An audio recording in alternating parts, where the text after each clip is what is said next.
You're watching Unvaccinated Voices on UVV TV.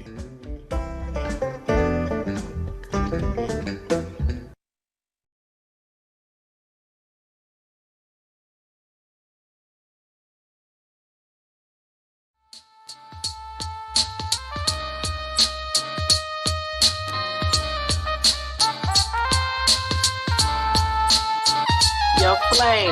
Yo, what's up, Justa Verse? Yo, let's have a conversation. Wanna have a conversation? We can have a conversation. Yo, we can have a conversation. Yo, let's have a conversation. Anytime you want a conversation, We can have a conversation. have a conversation. Yo, how you feel about your craft, where it takes you? Hoping to break through and show the whole world that can make or break you.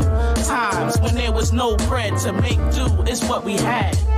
All hard times turn to craft, still hone it. It's like something aside keeps going, knowing I ain't got a dime, dealing with this present time.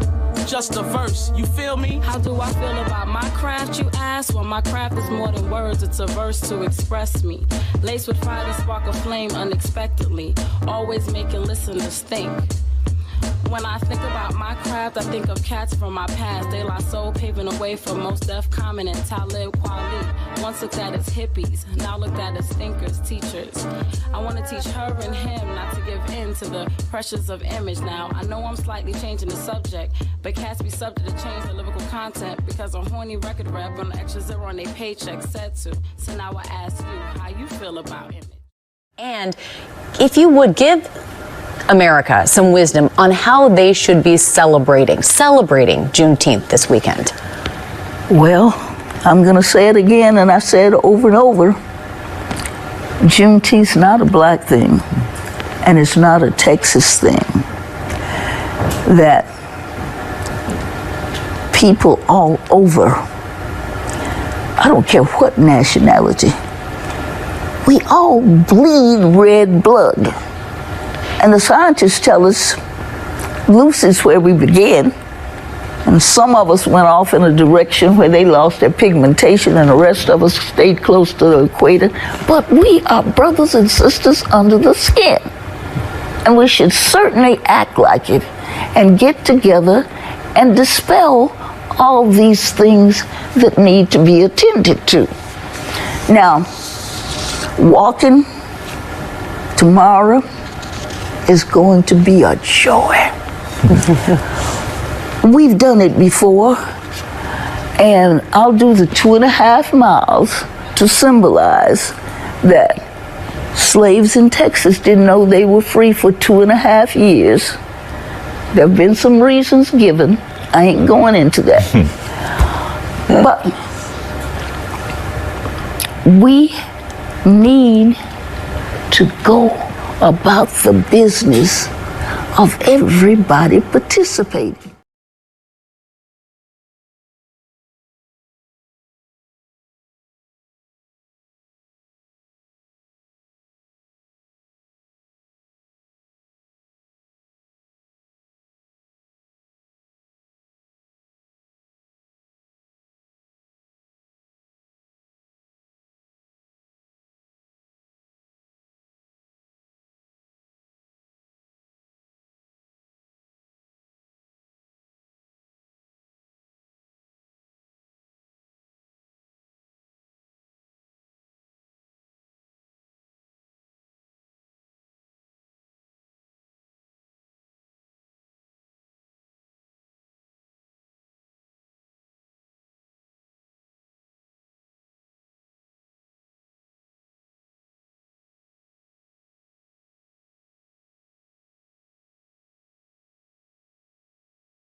President Obama, happy Juneteenth. It is good to see you. Happy Juneteenth to you. Thank you. I remember being in school, and they had all the presidents, and they had every president up there, and you would look at that list, and you would say, I want to be president, but I don't think you could believe it. Right. Now, when they look at that, your face is up there. Right. And a lot of people will look and say, it signifies, since you've been elected president, that we've moved on from the issue of race. What do you say to that? Well, I think that's never been the case, that by virtue of my election, somehow we entered into a post-racial world. It wasn't something I believed at the time, and I certainly don't believe it now. So the fact is that a lot of barriers still exist for a whole lot of folks. Yeah. When you look at that list of presidents, we still haven't seen a woman. And the notion that women somehow are not qualified to, the fact is, at least in my household, the women are smarter, more insightful, more caring, better looking, more talented, funnier. We live in the same household. That's my point. So something's happening in our society that prevents them from ascending to the highest office in the land. The same is true for African Americans. The same is true for Latinos and the first Americans, the Native Americans. The odds are stacked in ways that prevent a lot of young people from realizing their potential. And we can do something about it. In the Promised Land, you talk about hope. The country is built on hope. Pioneers, abolitionists, civil rights workers. Right. You ran on hope. We are choosing hope over fear and sending a powerful message that change is coming to America. We're now in 2021, and we have the pandemic, the insurrection, racial reckoning. A lot of people feel like they've lost hope. How can people get that hope back? You get hope back from, for me at least, taking the long view and recognizing that resilience, determination, the ability to deal with setbacks and disappointments and keep going, that those are qualities that can carry us forward. And no one has exhibited that more historically in this country than African Americans. The March on Washington happened during my lifetime. That's not ancient history. In big parts of the country, segregation was still operative when I was alive. What seems like stuff we now take for granted, that's just a generation old. There's so many people out there who idea the American dream, they can't visualize, they can't see it anymore. So what is it going to take for people to be able to realize and envision the American dream again? Well, look, historically, the American dream has been a reality for some and a myth for others. We're in a community, Anacostia, in Washington, D.C., that's representative of a lot of communities around the country where the kids who grow up here may formally be free, but structurally, because of poverty, because of schools that aren't working, because of substandard housing, it requires so much more effort for them to live out that American dream. And so our job is to make sure that it's not a myth. And right now, for too many, it still is. You're watching Unvaccinated Voices on UVV TV.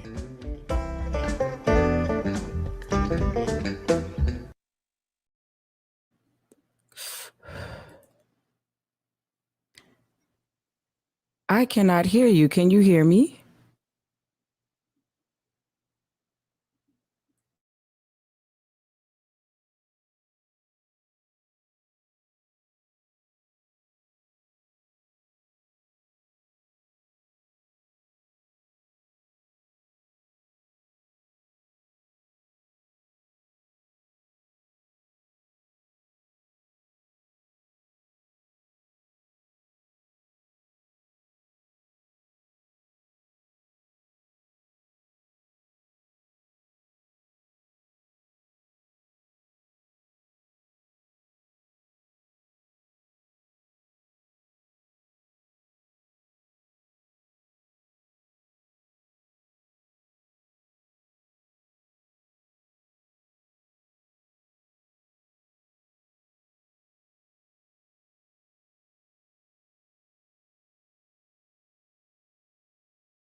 History.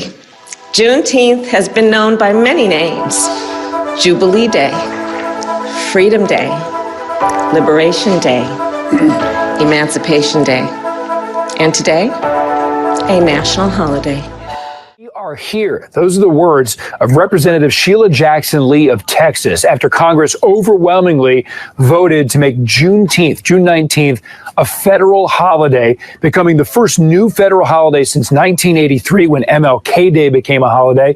And that date, for those who don't know, is the date when Union soldiers broke the news of freedom to enslaved African Americans in Galveston, Texas, which came 2.5 years after the Emancipation Proclamation.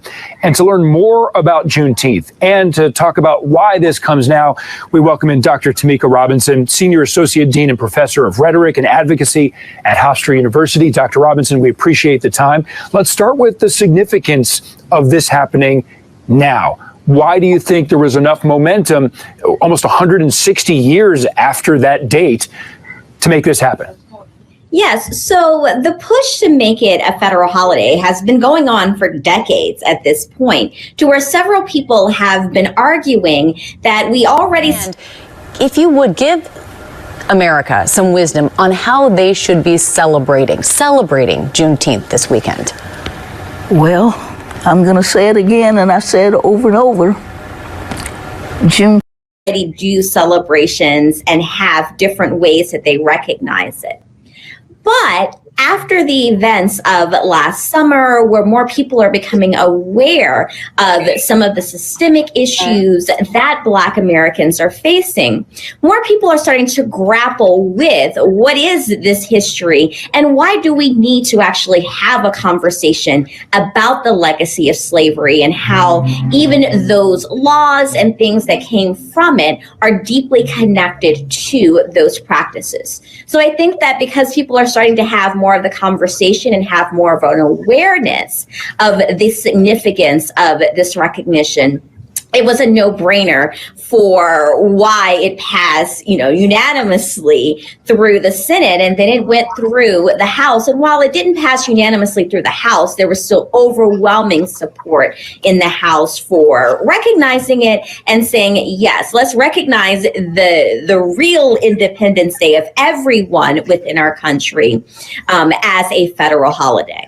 You mentioned what happened in the House with that vote being 415 to 14. It was overwhelming, but there were still 14 people that said no to this. And one of them, Representative Matt Rosendale of Montana, called this creation of a federal holiday, quote, an effort to celebrate identity politics. What would your response be to that?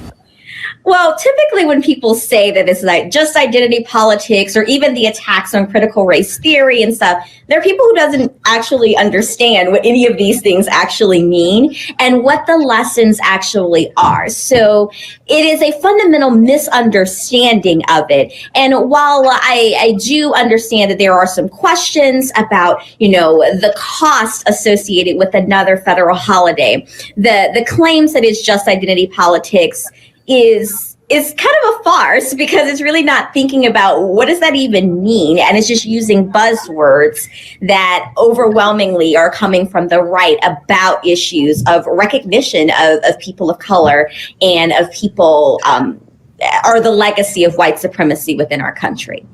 Dr. Robinson, this date, you mentioned there are states, including New York, New Jersey, that have already made this a state-recognized holiday before it becomes a federal holiday starting from now on. But before that even, there were people, of course, celebrating this date in Texas and elsewhere. Can you tell me about how Juneteenth had been celebrated even before becoming a federal holiday? Yeah, so I'm actually originally from Louisiana and went to college in Texas. So I grew up with it being a holiday and there being festivals and definitely a conversation and recognition about what Juneteenth was, to where when moving to New York and having to explain to some people what it was a little weird to me, but certainly not outside of the realm of possibility of people not even knowing what it was. So there are different ways in which it's done. Some places have what are called more memorials, to where they talk about what the issues were and, paying tribute to those people who never saw their actual freedom. Some people do it more as a celebration. So festivals, parades, food festivals, those types of things, to really commemorate that this is a holiday, or it is a celebration of a long line of resistance and of people finally recognizing what should have been from the beginning, that all people are created equal and that no one should be considered property of anyone else. There are only 12 of these. And as Representative Carolyn Maloney from New York said, federal holidays are purposely few in number to recognize the most important milestones. And so now this will be on the radar of everyone in America. How would you like this to be reflected for people that until now maybe weren't even aware of Juneteenth? So it's to learn the history of it. There's a lot of information that is readily available. It could be a quick Google search to find out some information. There's also the African American History Museum in DC. Certainly to learn about it, but also to really consider what the legacy of slavery has been in our country, as well as how some laws and how even some of the practices that we have now are in a large part a part of that legacy. So understanding what that means and working towards making sure that we are truly living up to our principles of freedom and recognition of everyone being safe and being able to have those liberties that we so deeply value as Americans. Do you look at this? I know you've touched on this a little bit, but I just want to get a sense of, do we think of this as a commemoration or a celebration or a little bit of both? It should be a little bit of both. And I think that part of it is the learning process. As an educator, I'm always going to advocate for learning as much as you possibly can about things. But certainly for people who may be descendants of enslaved people in the U.S., it is certainly a celebration and is certainly a memorial or a memoriam to those who did not make it to that space. So I think that there's room for both. And I think that there is room for everyone to always become more educated and more knowledgeable about what it is that they're actually celebrating and why.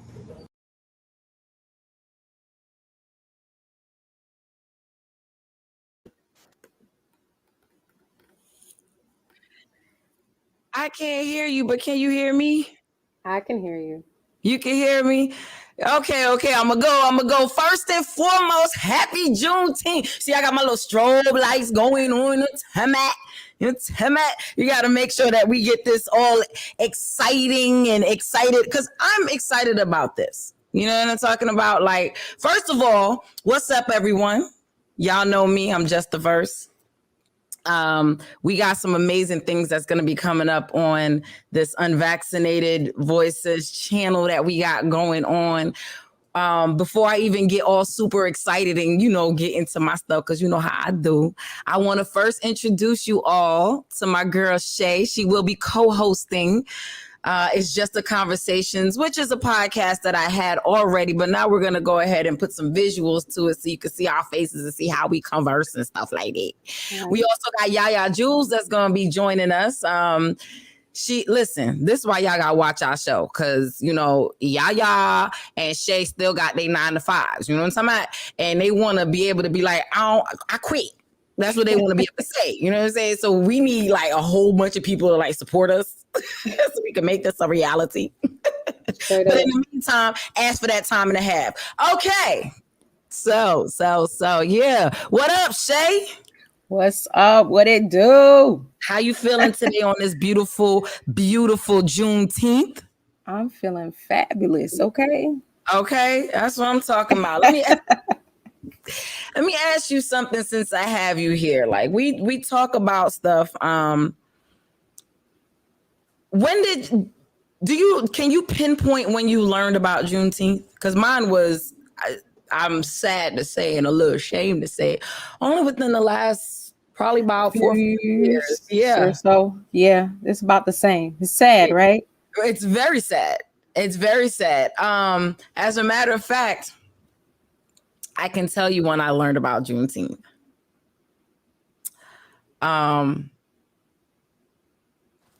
Blackish.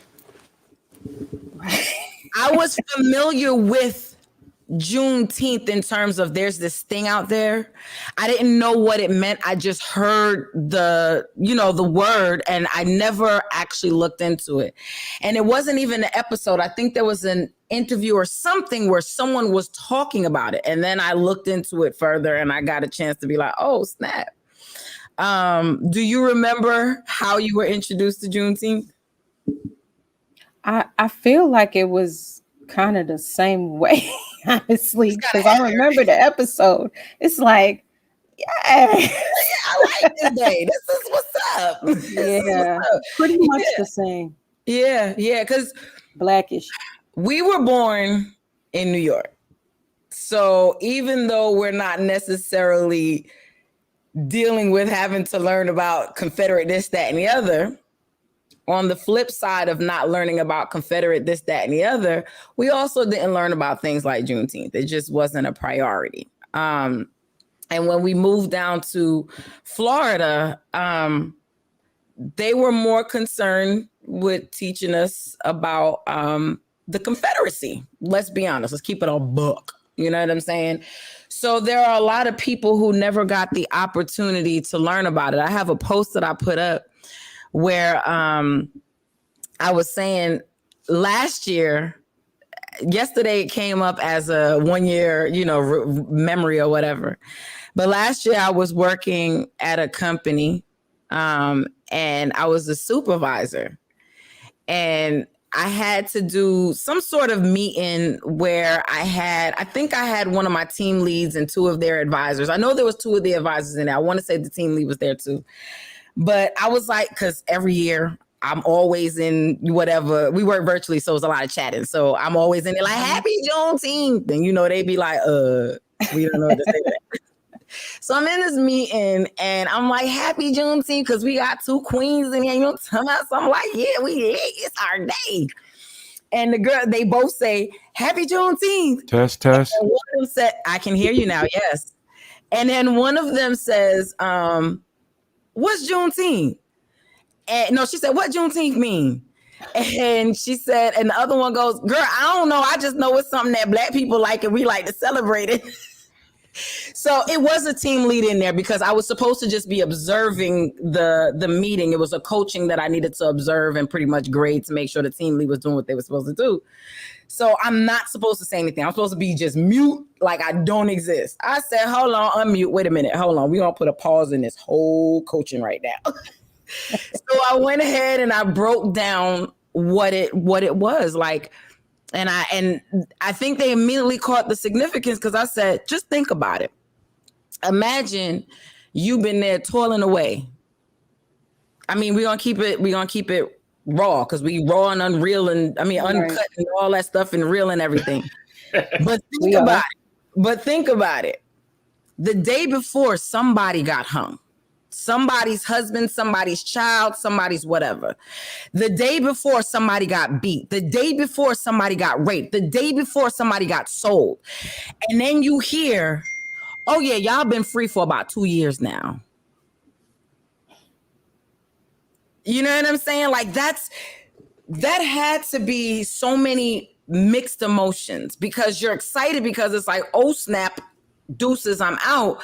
But at the same time, whatever happened to me in those 2 years could have been avoided. You know what I'm saying? And even though that's the sad part, we still take joy and pride in understanding that time did come. And I think that it applies, it shows us right now, Cheryl, Shay, I know you see, that's my best friend. It's all good. You can call me Stephanie. It's happening. It's going down. Okay. But yeah, I know you've seen a lot of people with the whole, you giving us Juneteenth, but what about this? And what about that? And what about this?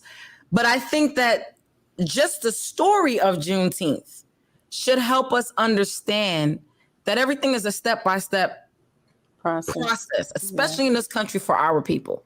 It may not be fair. It may be harsh. It shouldn't be this way, all this type of stuff, but it is a reality. So in knowing that it's a reality, we ought to be excited that, just like the video just said, there's only 12 of them. They don't give out federal holidays like that. I'm not saying say, hey, thank you guys. You guys are awesome. No, Karina was on the thing with us last week after the show, and we came to an agreement. We can say it's about time. Now we got a list. Check. We got more stuff. You know what I'm saying? But we can't dismiss it. We can't dismiss it. Have you shown the video of Opal Lee, Daddy, yet? I mean, whatever, Daddy. You shown Opal Lee yet? I told everybody you're my daughter, but they didn't hear because there was no volume earlier. By the way, I got both my daughters on here. That's and the other right. one could be at work, but I'm not bringing that up right now. But no, there is actual video I brought up about why she was talking about what it's all about. And actually, it's a pretty short video, but she does a really good job explaining. And if you don't mind, because I think I screwed up before, what do you say we run it back real quick? I really think I would like for you to do that. Thank you. This is the explanation from Opal Lee, who is the grandmother, ladies and gentlemen, of Juneteenth. Let's hear her words. And if you would give America some wisdom on how they should be celebrating Juneteenth this weekend. Well, I'm going to say it again, and I said it over and over. Juneteenth's not a black thing, and it's not a Texas thing. That people all over, I don't care what nationality, we all bleed red blood. And the scientists tell us loose is where we begin. And some of us went off in a direction where they lost their pigmentation, and the rest of us stayed close to the equator. But we are brothers and sisters under the skin. And we should certainly act like it and get together and dispel all these things that need to be attended to. Now, walking tomorrow is going to be a joy.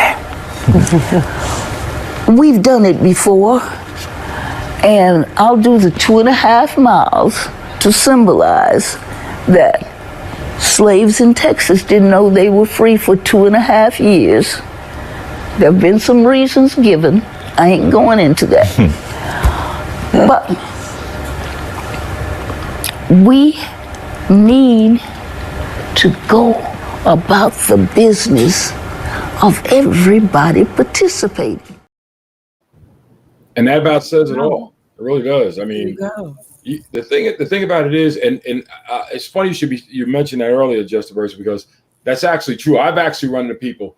The first thing they've screamed is, "Why do you need a separate holiday?" And my thing is, why are you making it a separate holiday? I said, because me personally, if you invite me on 4th of July cookout, I'm coming over. I like eat, so I'm stopping by. You know what I'm saying? But here's my problem. See, it's all, in other words, it's all right. And I explained this to a gentleman yesterday, just happened to be a white guy, but I haven't explained it to him yesterday. I said, let me get this right. Your ancestors had created the 4th of July to celebrate them ridding themselves of the yoke of England, the tyranny of England, the murders and carrying on and burning of property and the absolute murders and carrying on the stealing everything from England. You celebrated that. But as your ancestors celebrated it, there were still people that looked like me, as Frederick Douglass put it, 1/7 of your population was in chains at that moment. You know what I'm saying? You went out and celebrated the 4th of July and then went out and lynched one of us the next day, or beat one of us the next day, or took our women out in the field and raped the next day. You waited till Christmas or whatever, when that one time of the year when y'all decided we're not going to beat y'all because we're too busy having a good time ourselves. And that's when you chose to split up families and sell newborn babies. You know what I'm saying? To be born into servitude. But you still celebrated the 4th of July. And guess what? As the years went on, we as black people in this country who fought, built, and like Karina said, the only thing y'all invented was the patent office. Patent office, you know that's it. That's it. So my thing is, you went through all that, and we still celebrate the 4th with you, because at the end of the day, we did recognize the United States of America for what it was and what it could be. Black people saw the potential of the United States of America. And that's why to this day, it's not burning. You know what I'm saying? Because we still see the potential in the United States of America. But then finally a wrong was righted. And you got to remember, it's not like we're saying, hey, we didn't recognize Emancipation Day when Lincoln first signed the proclamation, the Emancipation Proclamation. We're not saying, we're saying we have to celebrate because we didn't want to celebrate until everybody was out. And it took y'all I know the post office is slow. I realize sometimes we waiting for our checks that don't show up, but I'm telling you, ain't no check ever took no 2.5 years to get me. That's a fact. Country, I can get mail faster than that. Okay. But you claim, as Opal Lee said, I'm not going to get into it right now, folks. We are going to have a show. We're going to talk about that. But for 2.5 years after this law was signed into place, people were still in bondage and servitude. People were still being murdered, raped. Families were still being separated. And I believe long after that, it probably happened. And the thing I've said before, and I repeat what Frederick Douglass says, this country will sit back and back in that time when other countries, when people that were dictators, whenever we celebrated them. You know what I'm saying? When Europeans were doing all this other we celebrated that. Treat that person right. You know what I'm saying? You have to understand the same way that the Jewish people felt, the Israelites felt when they finally were relieved of that bondage. We celebrated, made sure that here's your history. We make it a point to go and be all up in wars and create wars and everything because of the oppression of people elsewhere. So it's like at this time, we get to say, okay, finally, y'all kind of sort of in a little bit recognize that you just jacked up here. You know what I'm saying? And that's just what it is. And I think that it's a beautiful thing. And it's a step further. The point is, you can't sit and celebrate all these other people. The Shah of Iran was one of the biggest dictators of all time. America embraced the Shah, made this guy rich. Gaddafi made this cat rich. You know what I'm saying? You know, the guy down the guy in Central America, I can't think of the Nicaraguan guy, made him Ortega. They made these guys rich. You know what I'm saying? Meanwhile, they dog at us. And all we want always says, just a recognition. Hey, today is Juneteenth. It means it celebrates the day that we say, okay, we've had enough, you know, and we finally found the last of our people. We didn't say, when, like I said, it took 2.5 years. That's what we're celebrating, when the last slave was freed. You know, when the Union finally said, yo, we got a couple extra soldiers, send down to Texas. I heard a rumor. You know what I'm saying? Because they had a lot of people noticed there was a senator, I believe it was, that went down there and told them that. And Texas and Galveston ignored it. And here's the harsh reality of recognizing Juneteenth for our non-melanated people. It's no diss, it's just facts. In recognizing this and truly recognizing this, you gotta recognize that your people were shady. Y'all straight up ain't want to tell people. You just straight up just say, okay, they don't know about it. It's another thing of accountability. You know what I'm saying? That's what it was about. Think about what happened to the economy of the South after slaves were freed. You know? Right. You know. Right. So I mean, for you know, and think about it is, and we're gonna get into this later also. And later on, I will be showing the full speech, and I mentioned earlier, but the sound was off.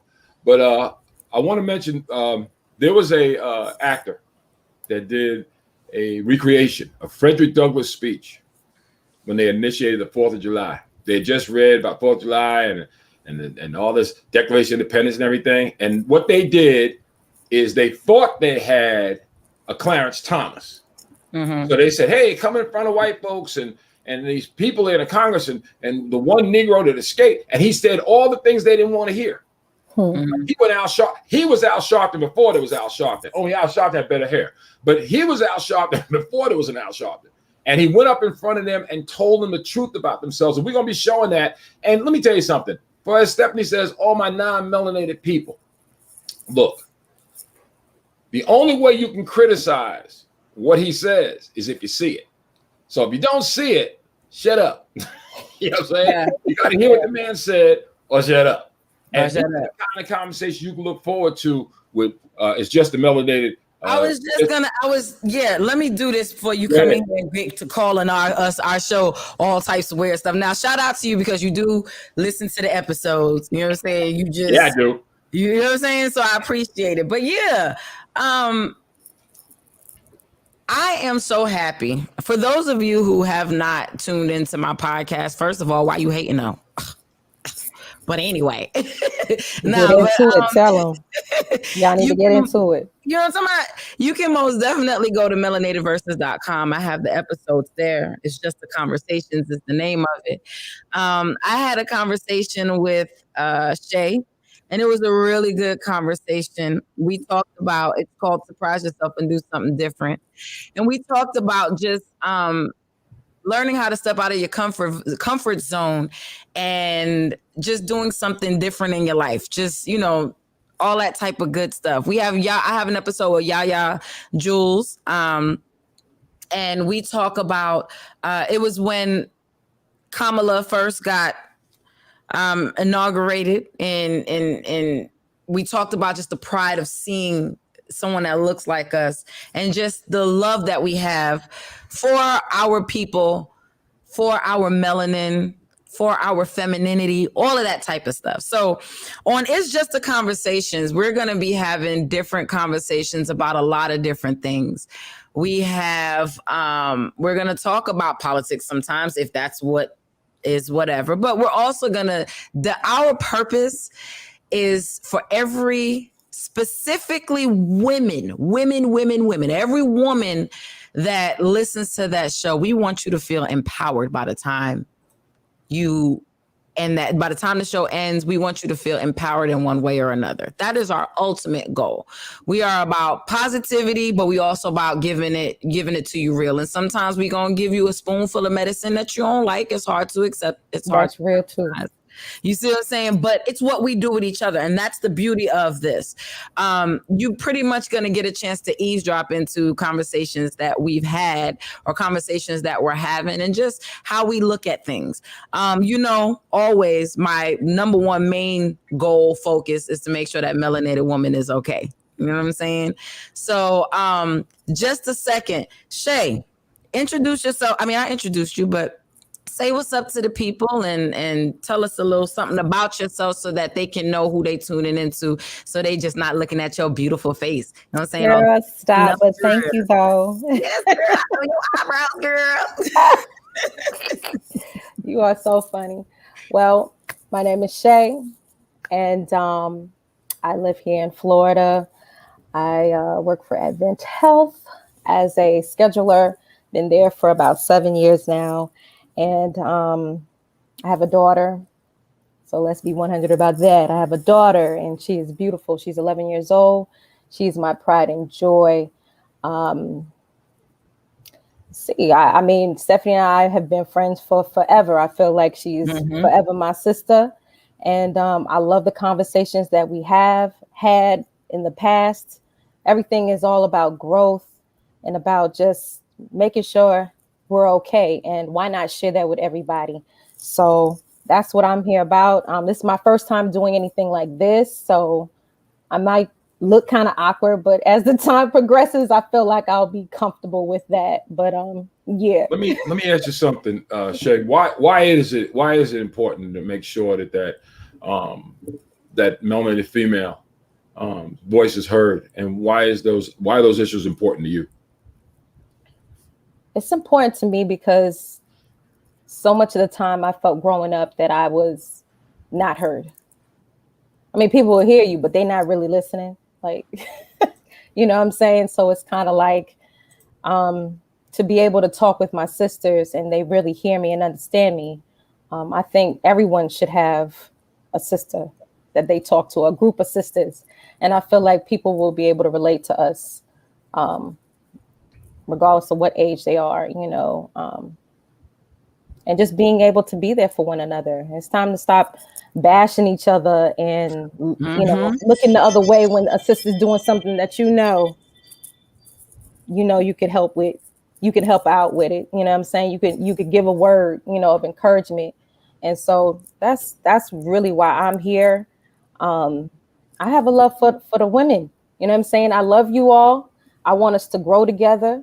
And so the show ain't gonna go nowhere but up, up, up. Hey, I get that, but you know, it's funny. You kind of almost answered the question. What about the non-melanated women? You know what I'm saying? Because I mean, is that part of is that part of what it's all about? I mean, obviously, Bible says charity begins at home, then she spreads abroad. But I'm asking, where does that go with the non-melanated? Camera on me. Put the camera on me. Because the reason why is because I did say at the beginning of my introduction of this show that this is for women. I want every woman. We want every woman. I wanted that heard. You my sister. Make sure it was heard. I mean, you my sister now, too. Exactly. Now, of course, I always want to make sure that my queens are okay.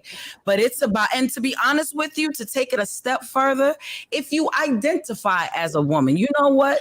You will never be able to know every single feeling or whatever scientifically, perhaps, you know, childbirth and so on and so forth.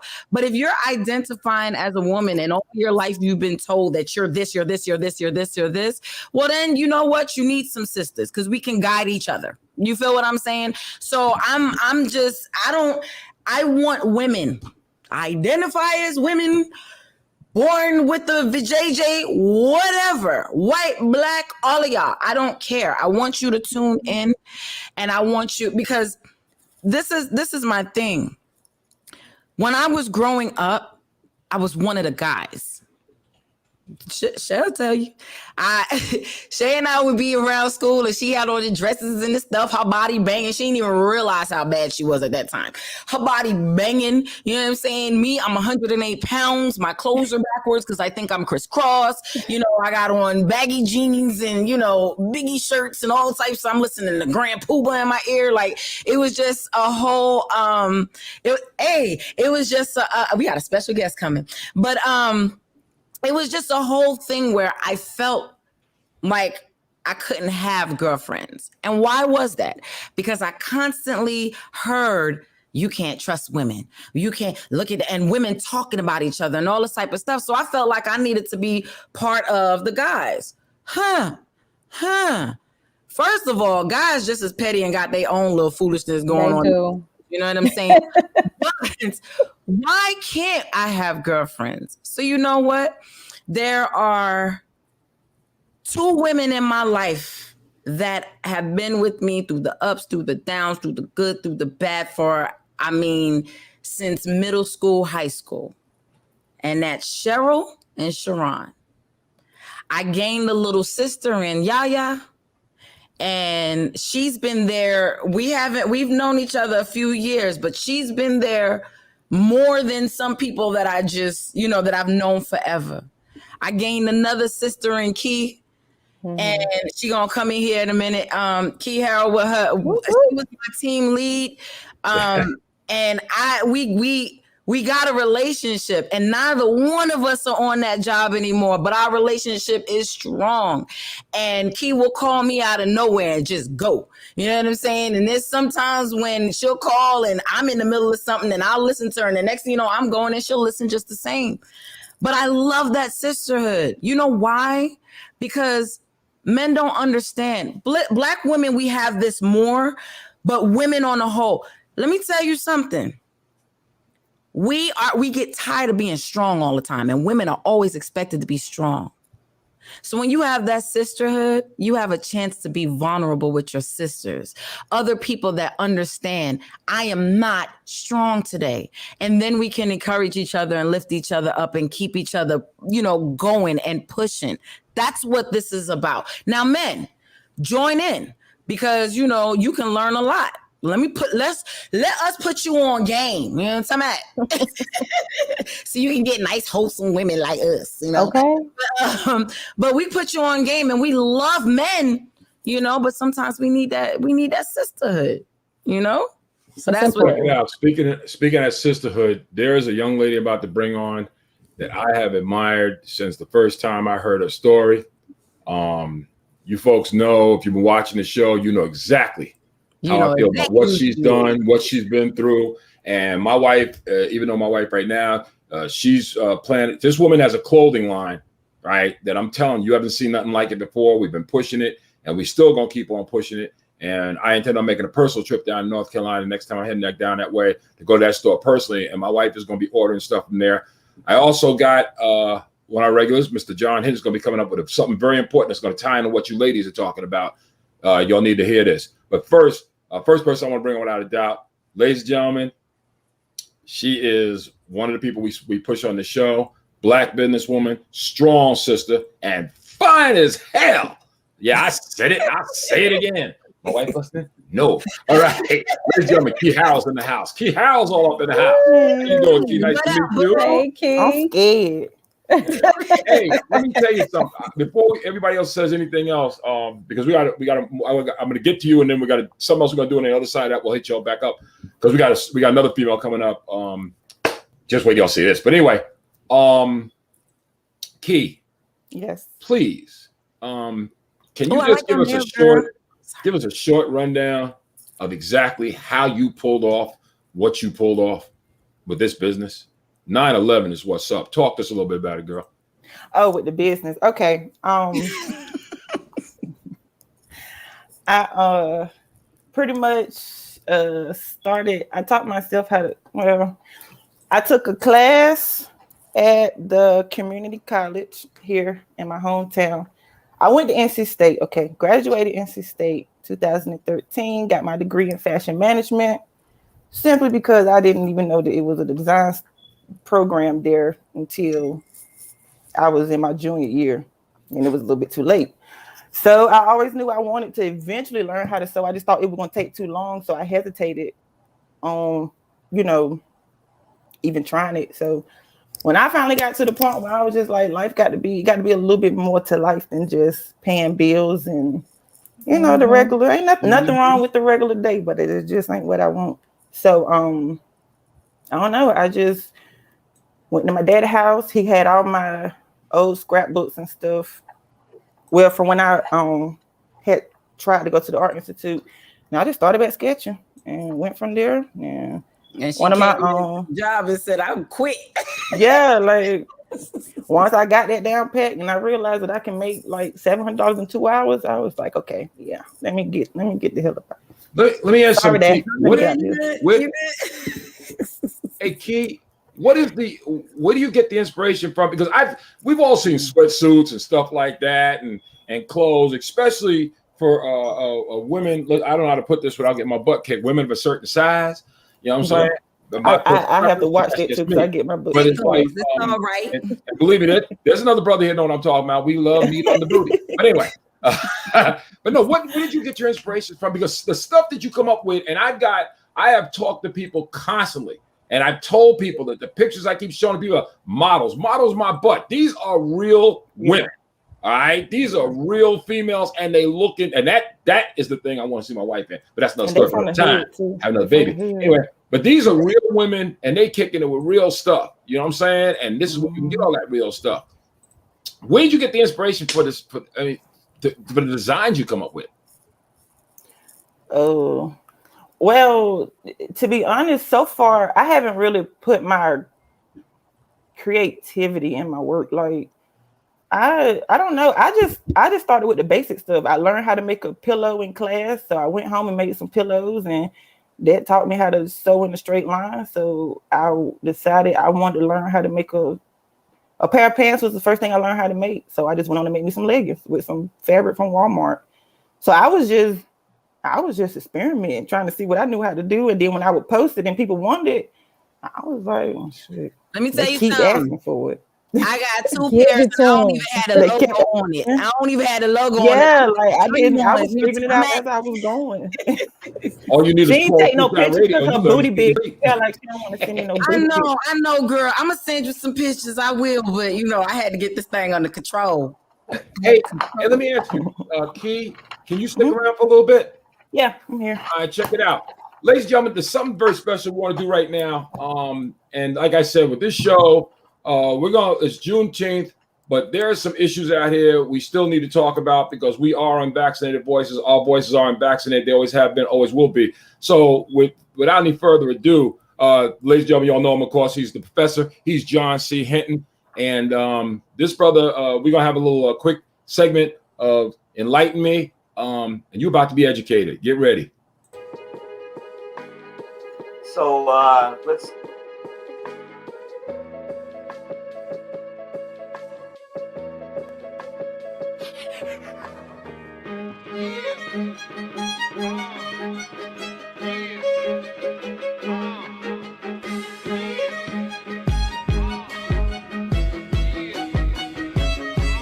Get ready!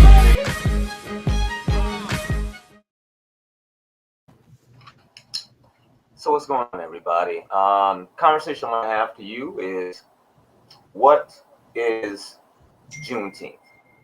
Now, some people might feel that it was when Lincoln signed the Emancipation Proclamation back in 1863, but there were still black folks that was chained up in 1863 and in 1864 and in 1865 and a half until June in Texas, Galveston, Texas. So people say, well, wait a minute, how is that possible? Well, Texas during the Civil War, Texas was mostly, let's say, insulated from most of the battles that was going on in the Civil War.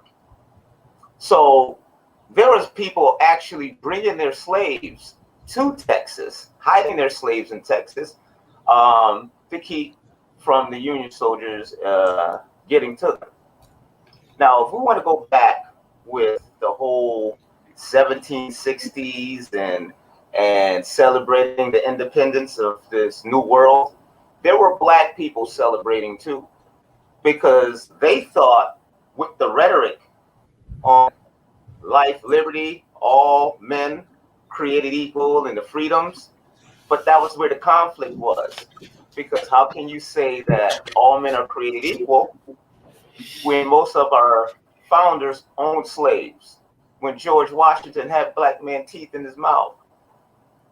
So the original sin, slavery. So now we want to go back into how Juneteenth started. Well, in Galveston, Texas, about 2,000 Union troops came in there. And of course, the Confederacy surrendered. And that general got up there on the balcony. And he let all of those slaves know that they are no longer slaves. And some of them was like, didn't know what the hell to do, because we're talking about 2.5 years. They started dancing, they started singing, they started chanting, "We ain't slaves no more." And the celebration began. So even though it started in Texas, would you believe it wasn't an official holiday until 1980? And Juneteenth is celebrated in Japan, it's celebrated in South Korea, it's celebrated all over the world. And now it's an official holiday. It recognizes when the last slaves are free, and it represents, to us, it's kind of bittersweet. You gonna give us a federal holiday on Saturday? Okay. Officially, I'm assuming it's going to be on a Friday, and we're just going to commemorate it. But we got a long way to go.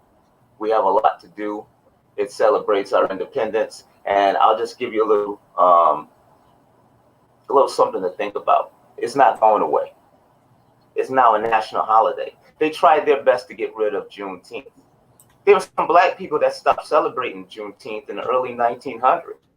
It's because they believe, like 90% of white people that ran this country, that it was in the past and we were moving on and it wasn't as bad as you think. Doesn't that sound familiar? January 6th. So let's keep our head up. Let's keep celebrating it. And now it puts ownership in our history books in the classrooms, because now you got to explain Juneteenth to people that don't look like us. So you've been enlightened. Peace and love, y'all. Yo, you know, John, the one thing I can always count on you for is the knowledge. You know, I can always count on you for the knowledge. But if I can just ask you, you're an educator and you're out here dealing with our kids every day. You know what I'm saying? I don't know if it's okay for me to ask, but you told me about a situation that just happened. And I can't get into details, but I know where you headed. Yeah, can you, without getting all personal on it, is there any way you can explain just, it's the destruction of our youth, What's the use of being free if we're going to keep tearing ourselves down like this, I don't know how to express it. If you don't want to get into it, it's cool. I know it's for you, it's deep, but I just think it's something that people need to hear, and however you want to explain it. That's if you want to explain it. If not, I can dig it. Yeah. Every time I go into my school, I remember a beautiful young lady by the name of Justa Verse asked me, "How do you pay it forward? What do you do as a black man in this country paying it forward? How do you help?" And I said to her, like I did my son, to be better than me, like I do each child that I meet and greet when I go into the classrooms, especially during this pandemic. I let them know that they have life, that they have meaning, that they will be and they are somebody, that they love themselves. You'll be able to love others. Take care of yourselves, and I try to guide them like, you will not, God forbid anybody judge you for who you are, because you're still growing, you're still maturing. And when they're down and I'm able to smile and I'm able to reach the toughest kids. And the reason I say all of this because I lost one. I lost one.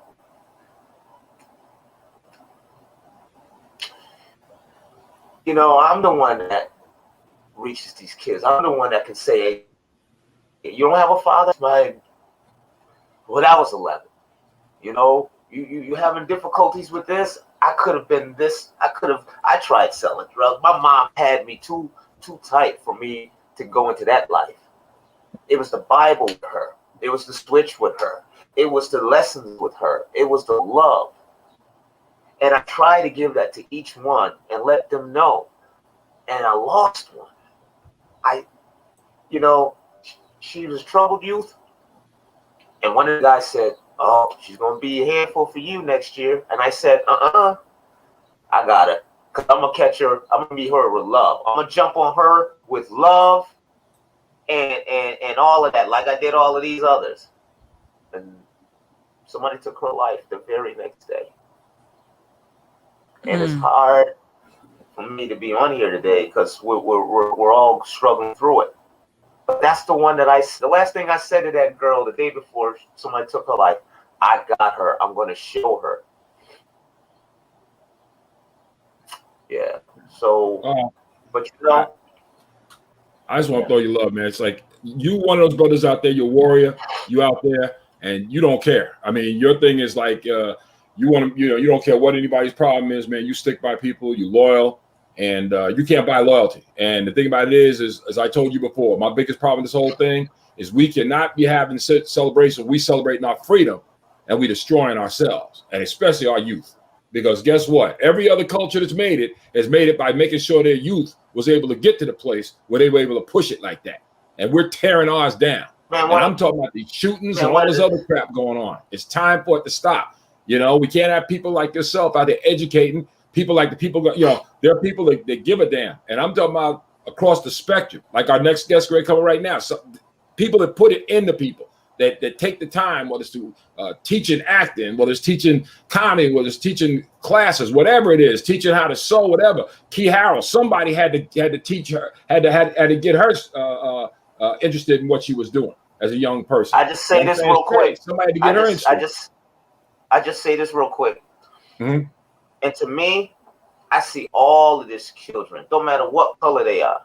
I see all of these children as somebody that can reach if it's got the right message in their ear, where they're not learning hate. I learned old school black people, they may not have the same kind of education, you know what I'm saying? But they have common sense.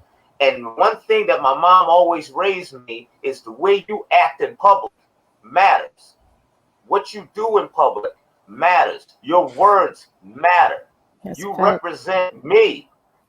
And the woman that taught me that wasn't even my biological mother, and I didn't even figure that out until after the doctor pronounced her dead. That means I learned unconditional love from a strong Black woman, and it's in my DNA. It's in my son's DNA. Mm-hmm. And even though I couldn't get her or save her, I ain't done. I had a kid, a white kid, who was known to be violent. But I reached that kid to the point where even though he would refuse to be in any meeting, any educator or any admin, if I wasn't in there, sitting across from his father who had this big ass Confederate flag on his chest. And every time I see that kid coming through Manchester, Connecticut, hey Jay, Mr. H, I'm doing this, I'm doing that. I remember you when you used to this and that. Remember when I spazzed out and threw that chair and you just took me to the side? But I'm better now. I'm on stage. I'm gonna tell my mom you said hi. Way to go, man. Well, I want to thank you. I want to thank you for that, John. And folks, you can always on the regular show Wednesdays, 8:00 right here. You can check out Professor John C. Hinton. Also, he will always got enlightenment, and you will be educated. You will be enlightened. But right now, I want to bring on. We talk about strong Black women. I want to bring up one of the strongest ones I know. I'm telling you right now. When I was first starting out in comedy, I remember I had the opportunity to check her out. I actually opened for her once, and I actually had to check her out. And her appearance on Arsenio just absolutely changed the way I look at stuff. You know what I'm saying? It's just like, you know how they always say that the reason that there were so many, when you go on an airplane, the reason that most of the pilots are white is because they had that example in front of them. Well, she was one of those examples that showed me that I was capable of doing comedy. Ladies and gentlemen, bring it to the stage right now for your entertainment and for your edification. Don't smile so hard, Justa Verse. Don't smile so hard, Justa Verse.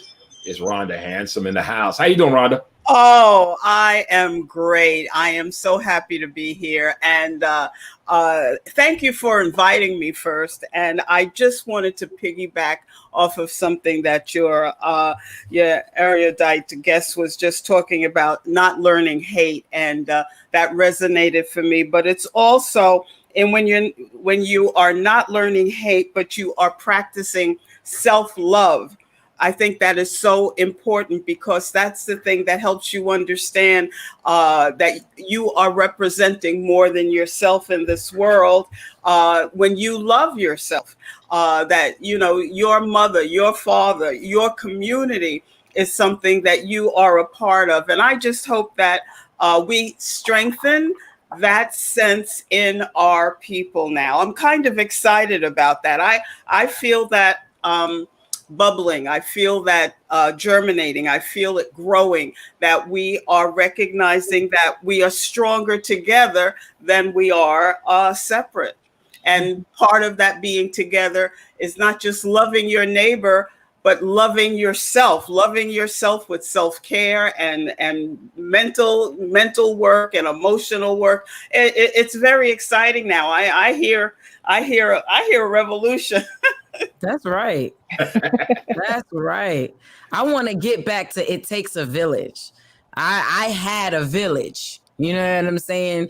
Ain't no way Shay's grandmother went to my grandmother and told her I did. Listen, if I did something in front of Mommy Gray, trust me, Sister Hales was gonna know. That's just what it was. First of all, Mommy Gray gonna check me, and then I'm gonna go get checked by my grandmother. You know what I'm saying? And I know that all of us can relate to that, and that's the beauty in that. When you say that the revolution and the empowerment, that's what we're all about. Ask Key, man. Every meeting we had, I always had some sort of motivational thing to say, because it's all about before she cussed us out.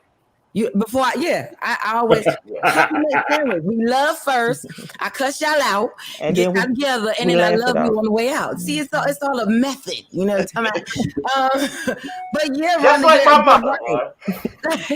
I'm gonna cuss you out with her church clothes still on. You see what I'm saying? I was like, who is that talking? I'm gonna put your foot out.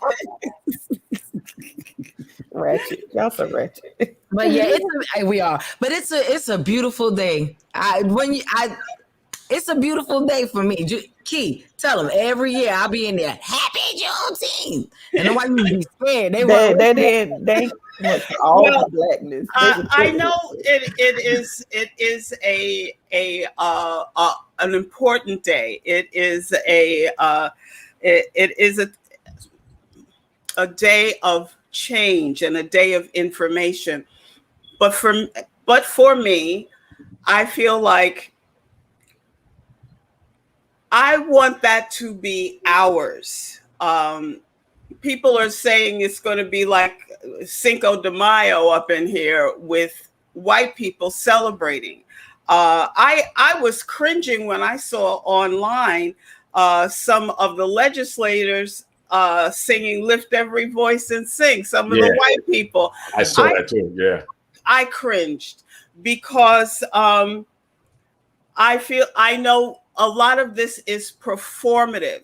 When we do it, when it's part of our insular celebration, it reinforces our belief in our bloodline, in our legacy, in our heritage. When other people come in and dilute it with commercialization and shallow gestures, I mean, I'm not saying that these recognizing it isn't important. But if that is all it is, without empowerment behind it, without reparations behind it, without ending qualified immunity behind it, without making us a protected class so that we are not slaughtered on the daily in state-sanctioned situations, I don't want it. I don't want people diluting it. You know, I felt a little bit like when I'm also a director. And when we had the National Black Theater Festival, we would get together and the drums would be played and we would be doing dancing to the beating of the drum. There was something in there that was almost spiritual and metaphysical. And I feel like having people who are not in tuned on that spiritual level dilutes the power that we gain from our own cultural enrichment. Yeah, that's what I wanted to say. Hey, Rhonda, let me ask you something because. And can I say this real quick? Black people do it too. Because I remember seeing Martin Luther King Day on a flyer posting about strippers. I'm like, are you serious? Yeah. It went viral. You know, we as black people, we need to hold it up because they're gonna always impersonate everything we do first because we're the first ones to come out with everything. Yeah. Let me ask Rhonda this because you happen to mention about recognition. The Senate passed this bill unanimously. There was just no questions asked about it. That blew my mind. I said the only thing they can be bipartisan about is empty gestures. Right. Lack of substance. My point is this. They passed it unanimously. 14 guys who I've got some I'm gonna play about later about the 14 congressmen that didn't vote for him, but 14 congressmen didn't want to vote for this bill. But they passed it unanimously. The fact that there is now recognition, shouldn't that automatically put us in a situation where reparations is now completely on the table? Because you're admitting you're wrong. If you and I have an accident, if I have an accident with you and you're on the street and I hit you with my car, all right, you know, it's recognized that I just injured you. So I'm obligated to give you compensation. They feel no obligation at all. In fact, they feel like whatever perfunctory, shallow gesture, empty gesture of acknowledgement is reparation. And you remember when they were trying to talk about Obama was our reparations. Yeah, you know? Yeah. Mm-hmm. So I cannot agree that it automatically computes for them. And I also think that the establishment, the ruling class actually does these things to tamp down disagreement, so that if you're happy and dancing and singing and eating watermelon on the 19th, you won't be thinking about the fact that cops are turning off their body cameras, and when they have it on, the video is held sometimes for years before we are able to see what was recorded in injuries and deaths. I think it's so calculated, and the fact that it has worked so long that we accept a crumb when we need to have the whole loaf. And one of the things, it's funny you should mention about that, now that they got us all happy and everything. I was just explaining earlier to Justa Verse that one of the things that happened during slavery, and I know we talked about this, John Hinton knows about this, what they would do is they wait till Christmas. And Christmas was one time of the year that you were less likely to get beat, less likely to get whatever. But that was the time they allowed black people what they call the feast, which basically probably meant a piece of bacon as opposed to the mush they were stuck down their throat. They allowed them to be able to dance and be jovial and everything. They put down the whip. And the big thing is they allowed them to get drunk. They allowed them to sit around, and they would have slave masters used to have contests. They would bring in their best slaves to have drinking contests until one of them passed out or died. And they would bet on it. To me, it's not much. And they would sit on the front row, which I'm sorry if it offends people, but that reminds me too much of the NBA, baseball, and the NFL. You know what I'm saying? Because you don't see too many else on the front line. You know what I'm saying? But it's like, it reminds me of that same gladiator type thing where the people inside the ring, and then also the time while we were like you said, they keep you distracted. While we were dancing and being jovial and singing, that was the time when they sold our children, separated families. You know what I'm saying? And here's the funny part. Much like what they did over the last couple of years when Trump was in, right? They kept threatening, this thing will never get passed. It's the same thing they did with slavery. They kept threatening. They constantly kept threatening. Justa Verse, you had a thought. I want us to be careful, because sometimes we can be so woke that we become insomniacs. We ask for things. We march for things. We protest for things. And then we get it and we say it doesn't matter. And we have to be careful of doing that. Just because their intention is to pacify us doesn't mean that has to be our reality. I've seen videos, especially during 2020 with all the things that was going on, where we were like, give us Juneteenth. We need Juneteenth. Make it make it a federal holiday. We want this. We need this.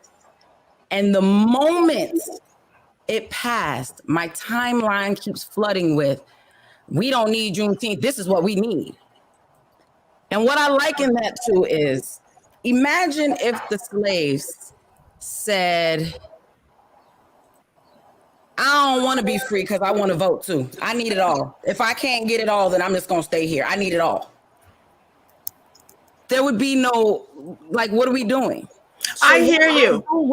So while I do recognize and I understand and I agree with the sentiment behind what's being said, I need us to recognize that we are in control of what we're pacified with.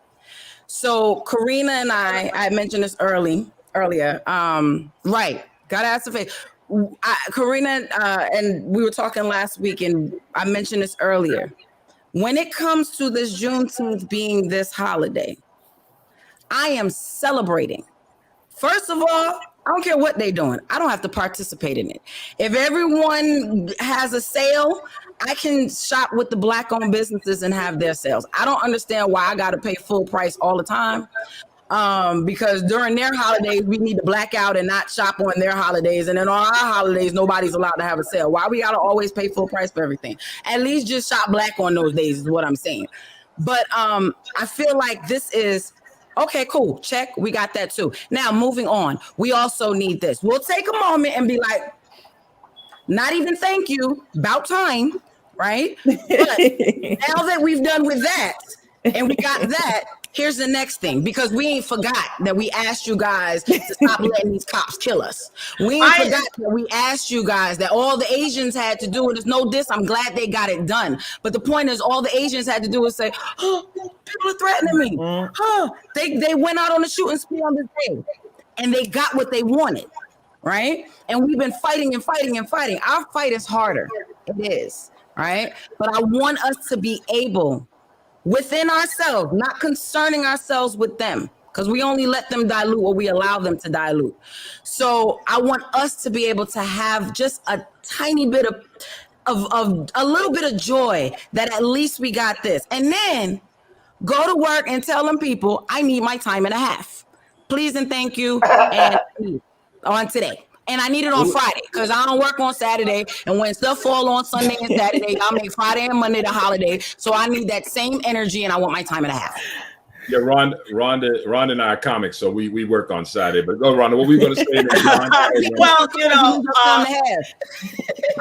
I hear Justa, and I don't disagree with our celebrating the thing. We have been celebrating this, but I feel in this society now, the moment you let up is when they feel like they have succeeded, that they have gotten over on you, which is why I am insistent about more substantial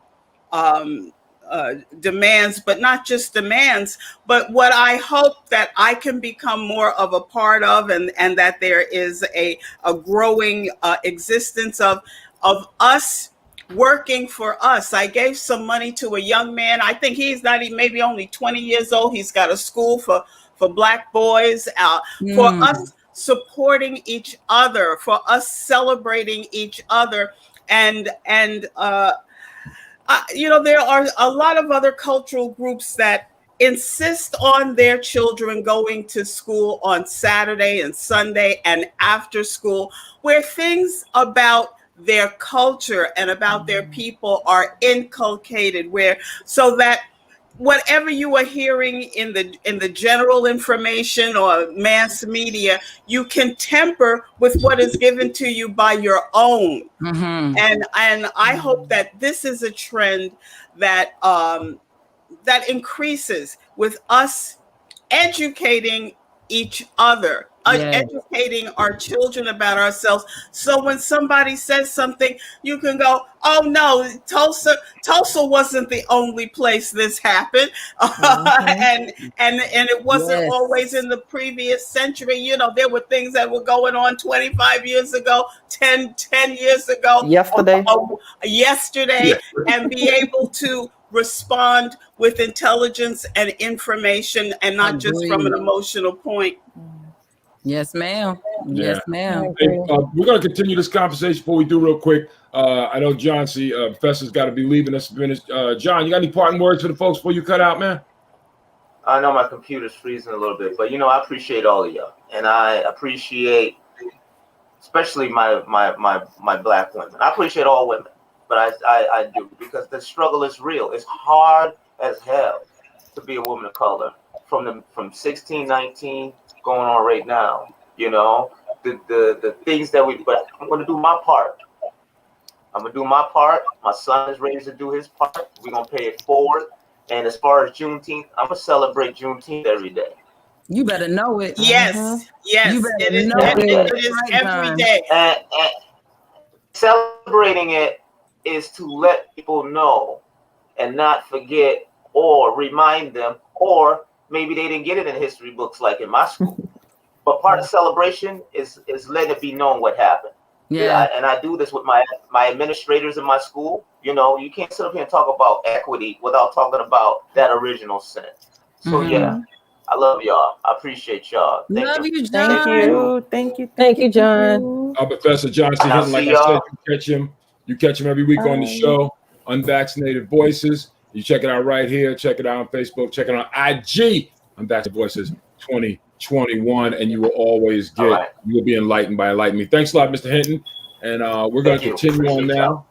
No doubt, my brother. All the best to the family. We're going to continue now.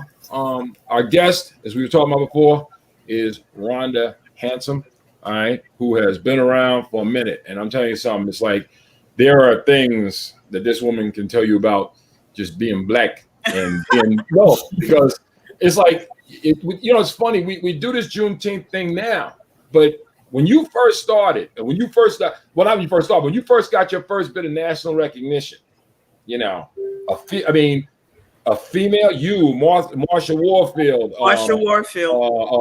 Thea. I mean, all y'all. I mean, you would think the way y'all were crushing, you would think that you guys would have been right there. But there, like John just said, it's so much different. For some reason, the power structures recognize the power of Black women, and especially after what happened this last election cycle. And now they have taken Black men off the target, man. You guys are in the closet. You have, I don't know if I introduced you all the way around, Rhonda. You have Key Harrell here. Wave, Key. That lady right there was on her job, making her money, do what she had to do, and was unsatisfied with making somebody else's dream come true, and decided to make her own. Up and quit her job, and now is on her way to becoming a very successful fashion designer. Has her own first clothing store. Well, works all over the world but it's like own clothing store in North Carolina. You know. Let me tell y'all, because we don't know how to brag properly, right? All right. I'm gonna tell y'all about my girl. She came onto my team, and she was like, "We're twins." I'm like, "How? How are we twins?" But it's okay. Tell them your team. Huh? What are you talking about? Your team? My team. Oh, I had said it earlier. I forgot. I need to repeat it. I was a supervisor at a company, and she was one of my team leads. So she got brought over to my department, and she came under my team.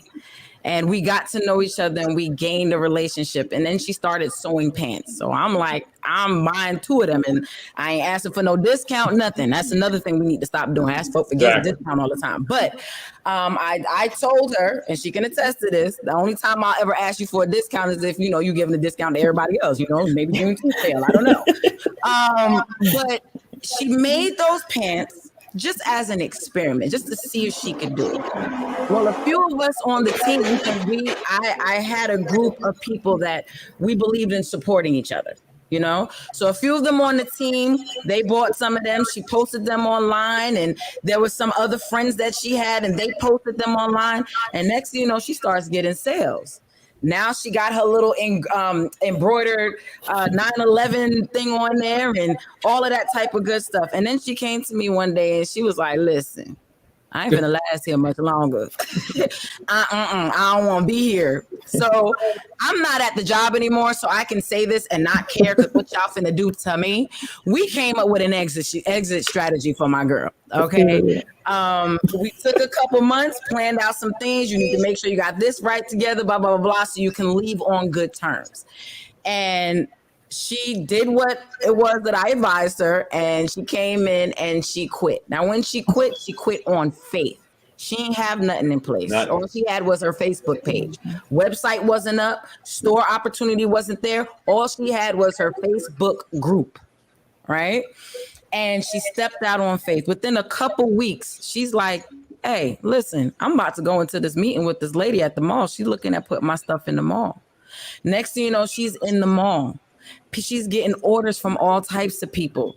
She left that job, and she had just gotten a raise. She wasn't in the team no more with her dollar payments. Yeah. Not at all. She was not in the team anymore. And she said, "I'm out." Because of exactly what my dad said. I can't sit here and help.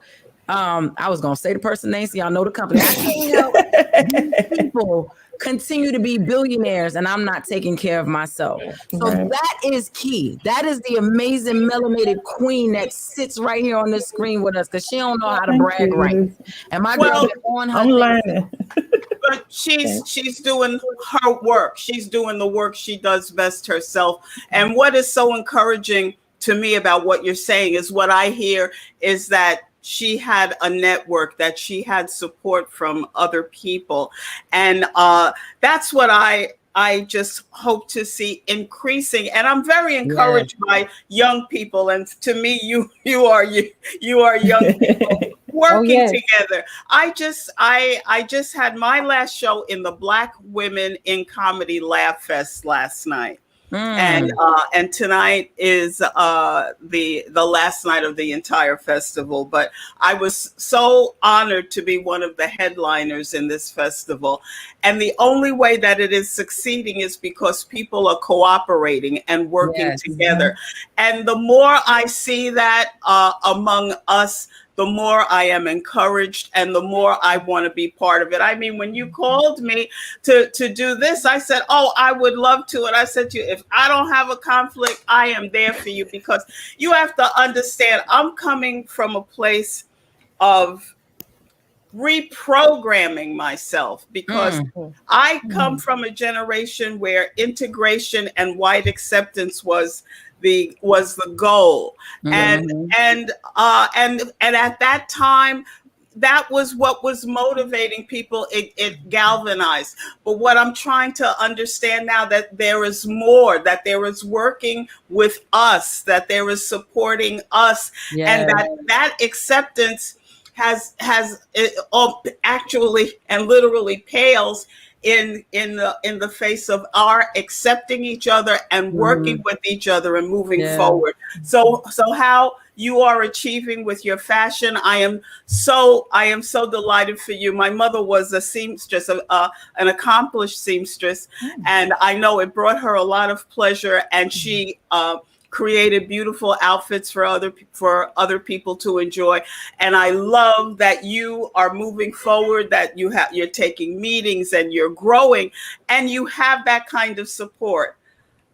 Thank you. She has it here because I'll tell you, I love the woman. We've created so my many wife looks at me, she keeps asking all the time, what's the deal? What's the deal? Why you got this woman? Why do you have this woman as a screensaver on your computer?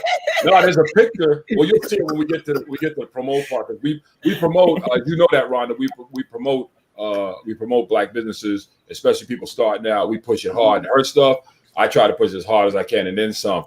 But one of the things I want to let everybody know real quick. You're watching UVV TV, which is a network we're starting right now. And one of the things we're going to have, and Rhonda, I'm saying it while you're on here, we haven't had a time to have a private conversation about it, nothing. But we have different shows going to be coming on. Justa Verse has, it's just a conversations that's going to be on. It's going to be scheduled regularly on this network. Other thing I'm going to do is I'm bringing on comedy shows, particularly we're going to have like this thing you just did, the Black Women's Forum, your set. We're going to have stuff like that on. It's going to be a regular time that people are going to be able to come on this network and be able to see these performances. You know what I'm saying? Because one of the things that happens a lot of times is we get in a position, and we went from, and Ron, you remember when I first started, you were the very first guest we ever had. We started the other show, and we worked our way to this. And, I was honored. You had to be the first. There was no ifs, ands, or buts about it. It was unanimous. You had to be the first. But the reason I bring that up is because of the history that you bring to the table, and history that people like you bring to the table. And a lot of people, when they see comedy nowadays, even what I do, I don't, I'm not just saying this. I don't consider my stuff on the level of yours, only because the fact of the matter is you went through something that I will never experience. I still will never be able to experience what you went through, which I hope you talk about in a couple minutes, because I really want a lot of these, particularly these young sisters, to hear exactly, because a lot of people thought, and I know I was one of them, the first time I saw you on TV, I'm thinking, oh, I'm like, yo, she's set, man. Everything good for her. She'll be able to do whatever she wants. Turns out it wasn't that kind of party. So this is UVV TV, and we want to make sure that y'all get used to knowing our brand and get used to hearing our slogan, because I was one of the guys when James Earl Jones won for This Is CNN, and I was one of the guys that was called back several times. And then I found out, they never call you and tell you. All of a sudden, you look at TV and somebody else got it, and he got it to CNN. So I decided to get even. You're watching Unvaccinated Voices on UVV TV.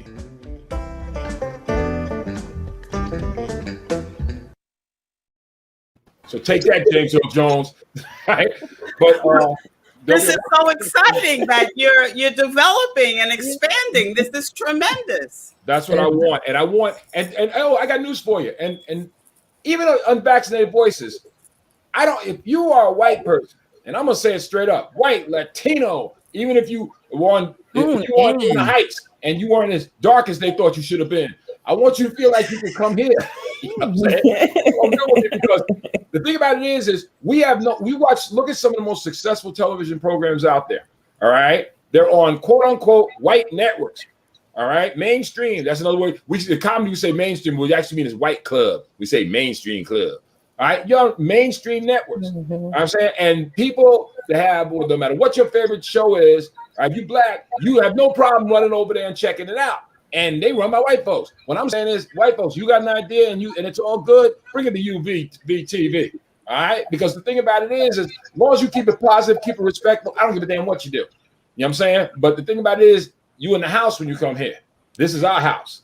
I think we ought to, right. I think we got to recognize something that was passed over, and I don't even think anyone realizes this. Rhonda, you're dope. Because festival. Yeah, I want to be like you. My reason why I'm saying this. Festivals of any sort is a tiring experience, especially when you're one of the performers doing this. And this woman said she's in the middle of a festival and she's at the tail end, which everything gets chaotic. And she took time to come here to kick it with us, with little old us. And I just want to say thank you, because you don't have to do that. And this is what we're talking about. And this is what It's Just the Conversations is all about. We want to make sure that we make time for each other. We step in and we tell each other how dope we are. Like, all of y'all looking beautiful. Daddy, you all right over there. But all of y'all looking beautiful. All of us coming intelligent. You know what I'm saying? And this right here is beautiful. So for you to take the time out to come and kick it with us for whatever amount of time you're giving yourself, because you still got stuff to do tonight. Exactly. You are appreciated, and you are dope for being that humble and that selfless to do that. So thank you. Well, my pleasure. My pleasure. Before we even think about letting you go, like I said, this is important, especially with these other young sisters here. They need to hear this. Rhonda, like I said before, and I'm one of those guys, when I saw you on TV the first time and I watched your performance and I watched that, everybody was like, oh crap, who the hell is this? You know what I'm saying? That hair and that dress you wear, you were kicking it. And we're thinking, we'll never hear from this sister again. She there. You know what I'm saying?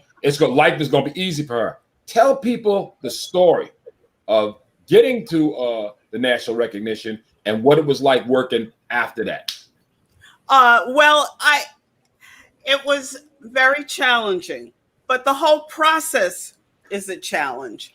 I finally got representation and was able to get a higher profile and do television shows like you mentioned, Arsenio Hall, Evening at Caroline's, and Showtime at the Apollo, and all of those things. And then also working with major music superstars like Aretha Franklin and Anita Baker and Diana Ross and these fantastic performers. That's nice. And I am forever grateful for that. But I also know that there are things in place in the industry and also personal challenges that I had to deal with that I feel like may have interfered or stopped certain kinds of movement.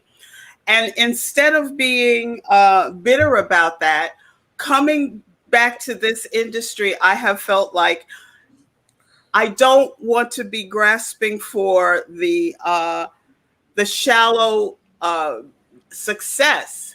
What I find now is important is what it is that I have to say as a comedian, not so much as what I achieve as a comedian. And that's the part that I'm enjoying, being able to state my mind and be open about those political things. I do the political cartoons on Facebook, Politunatics. I do Politunatics. And then I'm also part of a political podcast called Politipod. And I do that show on Monday nights on Sirius XM. That is John Fugelsang's show, Tell Me Everything. And people are always saying, Rhonda, you're so into politics, you should run for office. And I go, no, not with my checkered background and not with my history. I couldn't run for office because I'd have to run as a Republican. And I can't do that. But the challenge for me now is being able to encourage those coming along, be here as a coach, as an instructor, as an inspiration for whatever people can get, and to still be happy knowing that people are hearing my message now. And whatever, like I said, the ideas of achievement for other people, that's not going to be my idea of success. It isn't my idea of success. I feel like being here with you now is my idea of success. I'll tell you, when Black producers call on me, I am so delighted. And every time I say, if I don't have a conflict, I want to be there. I want to be part of this. I feel like it's a movement. When I was growing up, the movement frightened me because I came from a white insulated background, and all of what I got, almost 80% of my information was filtered through that when you're in that kind of environment. And so now my success is being connected with you and being connected with a young woman. Holly Harper asked me to be part of her new show, Hello Late with Holly, and the second episode was just on YouTube, and I'm so excited because I see us developing teams like you were talking about, Justa, teamwork and talented people doing instead of asking, and that's what you're talking about with developing your brand, is doing and creating, and not being so overly concerned with what they're not giving us. It's what we can take for ourselves. I like talking like that because when I heard when I heard it as a child, it actually frightened me, and I have to keep admitting it that I didn't even go to the March on Washington, and I thought all of these horrible things were going to happen because Malcolm X was talking, and then you turn around and now he's on a stamp, and so I don't want to keep being so influenced by what's outside. I'm so happy to be part of what's going on the inside, and being with you, I feel like I'm an insider, and supporting our creativity makes me feel like I am part of the movement. Yes, I got to tell you, it's like in a few minutes we got left. I got to tell you, it's you. Anytime I get a chance to come on, anytime I get you a chance to come on, it's always worth it. I know you're a very busy person, and that's the reason I've been calling you every couple of weeks. But the fact of the matter is, we definitely would look forward to having you back and Just Conversations, which I know thank you a couple of times about having you on that show, on her show, which also will be on this network. Like I said, the world cannot get enough of Rhonda Hansome. So, I mean, you're my girl. That's what's up. I love you. And before you leave, something I want you to see. I was talking about these 14 House members. I was talking about these 14 House members that hadn't voted. And I like Jimmy Fallon used to open for me back in the day. And now he's got the Tonight Show. And I still think the kid's hilarious.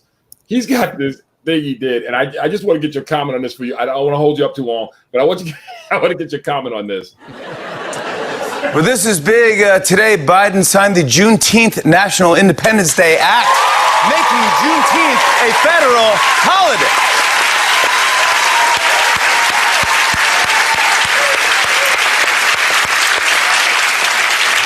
The bill hit Biden's desk after it was passed in Congress, but 14 members of the House voted against it.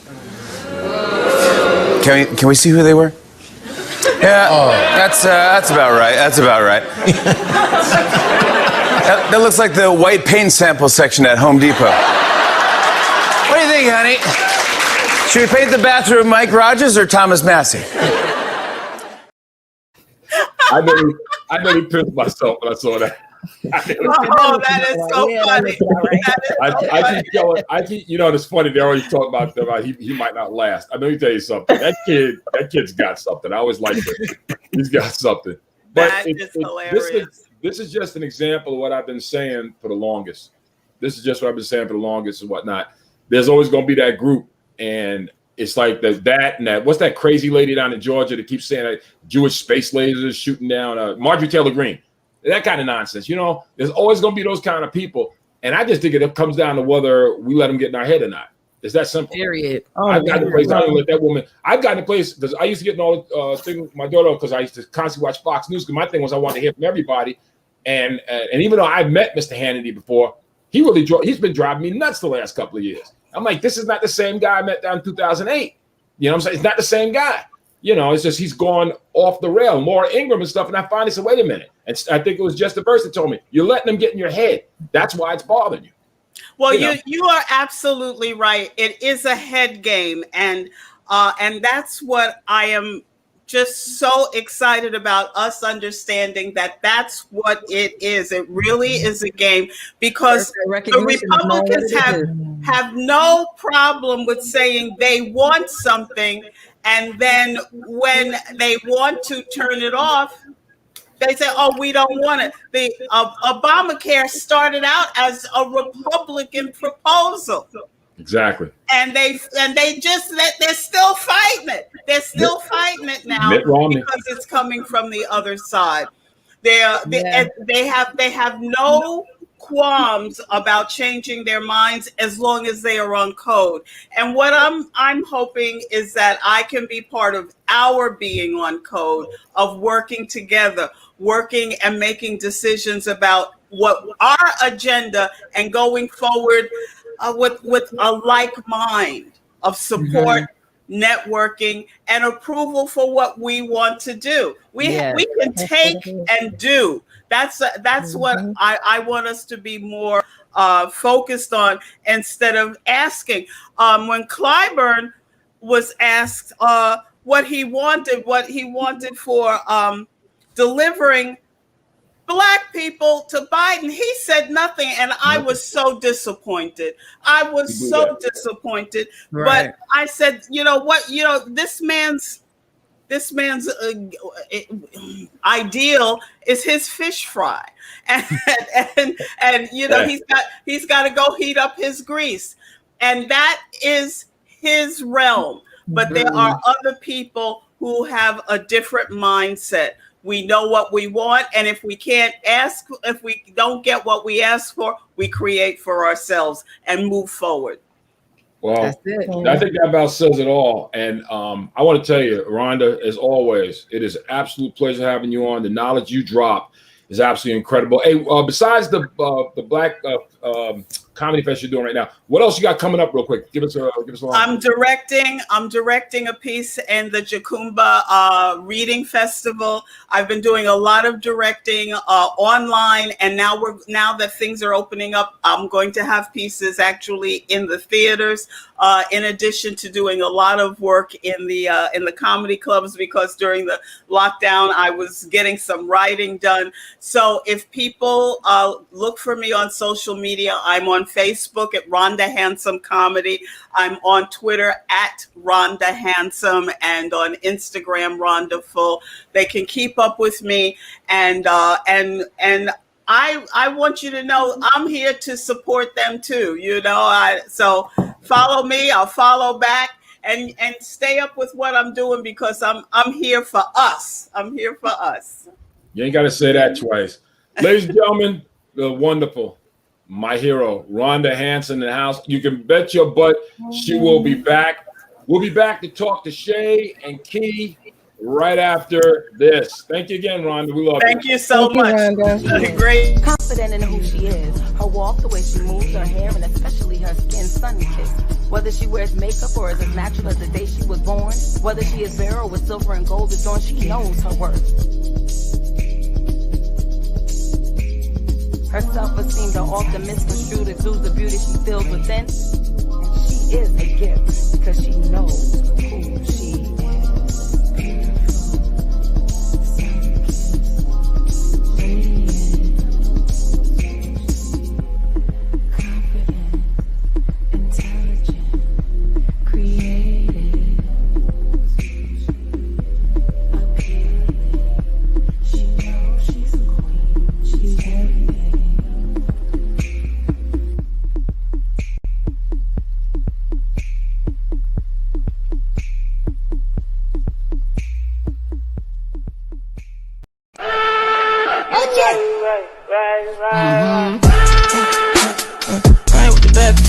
Back and forth, fuck what you're asking for, but you're back and forth, but is she a man still back at home? He ain't that important, You ain't really seen it like that before, You like, when you put it like that, you right. Nigga think you got it like that, when I act like that, alright. My brother had to backtrack, back on fact, you right. You right.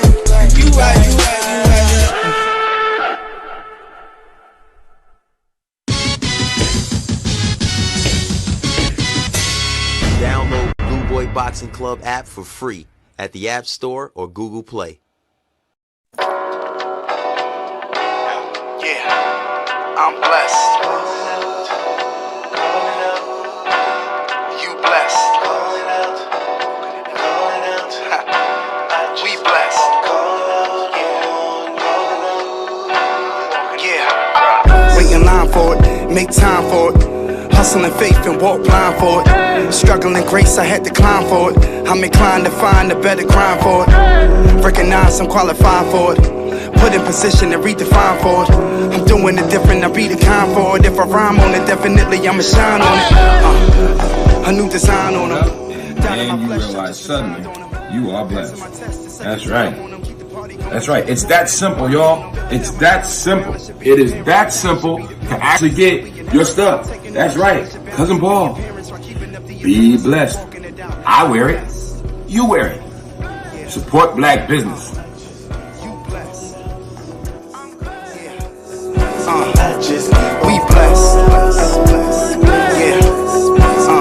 Yeah. We blessed.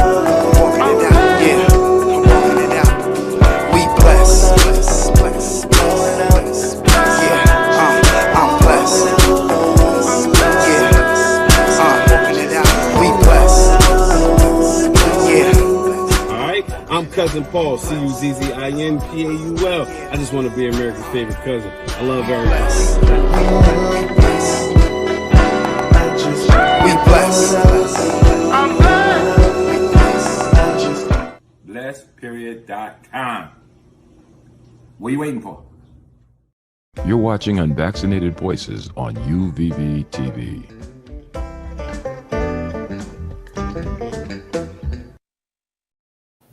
You're damn right. I'm gonna play it as much as I can, and then when I get tired, I'm gonna play it again.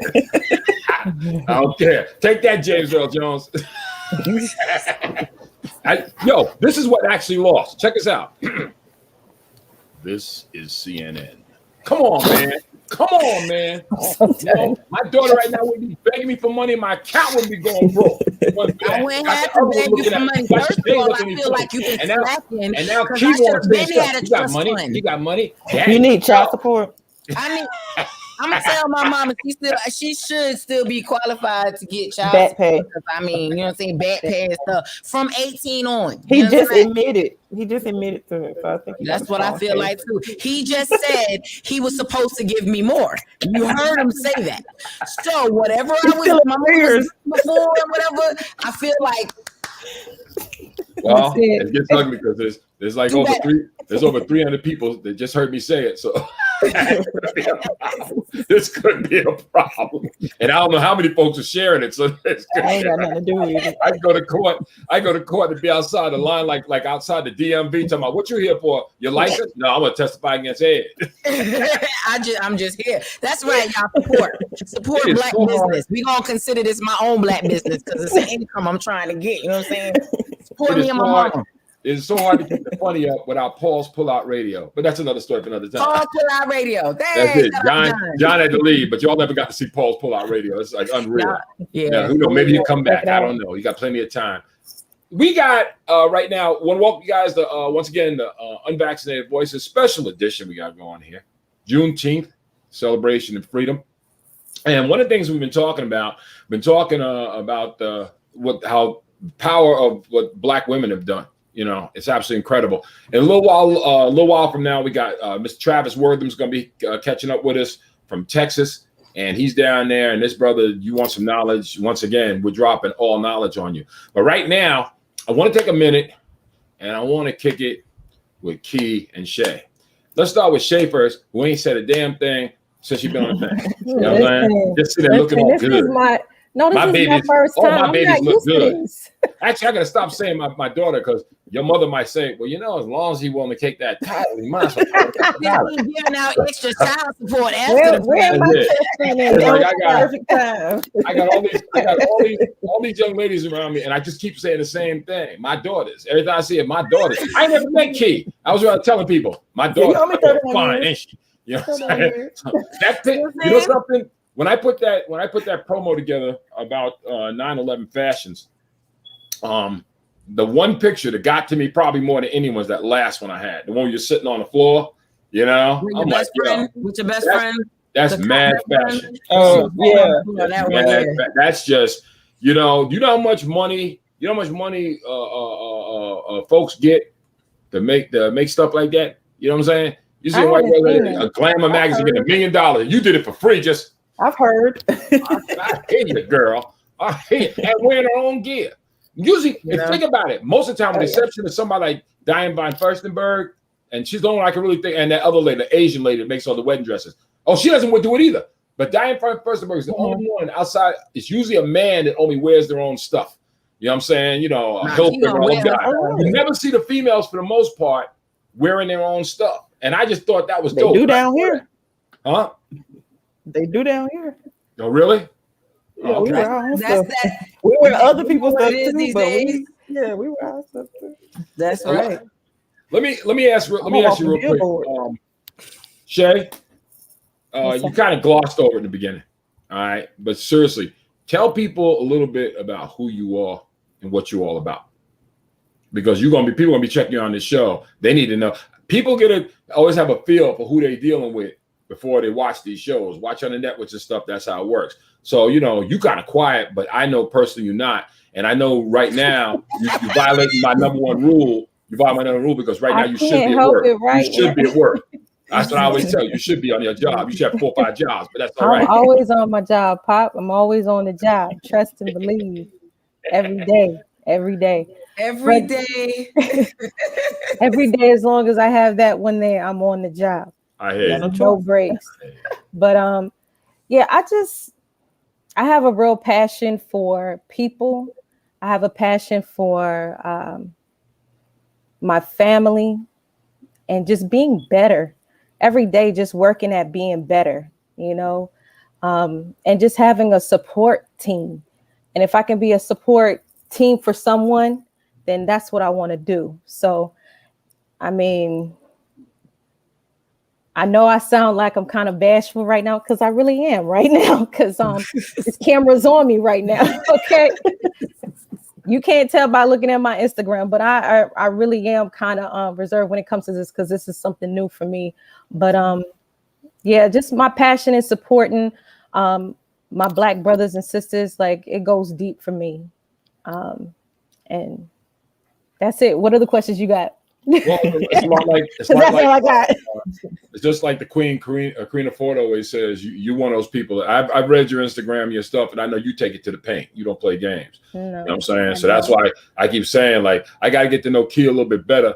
But I know with you and with Justa Verse and Shay, it's like what happened with the Clippers. You know what I'm saying? It's like it's like watching Paul George and my man what's his name? Shucks, I can't think of his name right now. He got hurt. But it's like, they got the two. It's like Pippen and Jordan. It's like you two, y'all something else, The fact that I have to call Step to calm me down says a whole lot. So. Oh really? So you raised the roof a little bit too? Yeah, Key a firecracker. Key. Oh, we just gonna go ahead and give praises to the Most High that she is able. Amen. To be here right now. Thank you, Jesus. Okay. Yes, Praise we the got. Lord. Key is a firecracker, but she has purpose behind it. About the people, one thing about the women that I know, they got some good hearts. Yeah. Some good hearts, for real. I'm excited about everything that Key is doing. Key, tell them how you got the name 9/11. Oh, it's my grandmother's birthday. Basically, people thought it was for the terrorist attack, but no, it's my grandmother's birthday. So honoring your grandmother. Yeah. That's a little bit more important. Huh? Yeah. That was a little bit more important. A little bit more important, you know. We're all mothers on here, and we talk a lot about Juneteenth and the significance of this, and well, we have mothers and a father. You said I'm a mother. I was like, what? He don't count right now. He's just everything right now. He just, you know what I'm saying? He just over there. He just there. He's a provider. Okay, you still have my Zelle information. Okay, but we talk about, you said what now? Right. We talk about Juneteenth. We talk about paying it forward. We talk about all those types of things. And I think one of the most beautiful things about these two ladies here, one is a mother of a beautiful boy. One is a mother of a beautiful girl, and they teach. We had the last 3. If you guys haven't seen it, go to YouTube or go to IG, Unvaccinated Voices 2021 or something like that. He'll put it up there. And you can see the episodes. But for the last 3 weeks, we've been talking about Black love and what Black love is, and understanding that Black love, it can be relationships and all that. That's great. But it's more about the love that you have for yourself and for your community. And you guys are raising a different generation. You know, we look at my dad's generation and we see all of what they went through just to get that little bit of piece of sliver of, you know, little civil rights things here and there. And okay, we can go to the same school and those types of things. And our generation, and I'll include you, Key, because you're only 10 years younger than us. So our generation, you know, we got a little bit more, and their generation is getting more. And I think that it's beautiful. In terms of Key, I think one of the dopest things she did was when her stuff started going and she put up a picture of her son in a little kid shirt now, and she said he's next. Yeah. And she's thinking about creating a legacy for her child, something my dad kind of slacked off on because I should have a trust fund. You know what I'm saying? But he did the best he could. But, you know, everything all right.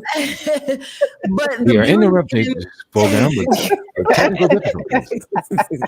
The beautiful thing about you ladies, you mothers, you Black mothers is, you know, Yuki, you're showing your son you don't really got to work for anybody. Let's go ahead and get this right now. Let's do some things so that we can set you up, make it clear. You know what I'm saying? And you are there and his father is there. Shout out to you, because they seem to act like fathers just don't exist in Black children's lives. I don't know why, but you know, you guys are there in your household as a family, and you're showing him that life. And that's beautiful. Shay, you everything that you do, I hear you. Go back and listen to Surprise Yourself and Do Something Different. It's season 1 of It's Just the Conversations. It's on melanatedverses.com. But Shay has a way of talking to her daughter, and I'll give you an example, and I'm gonna put her out here on blast because she's a little nervous, so we're gonna loosen up. So I'm gonna put her business out there in the streets. So this morning we were talking,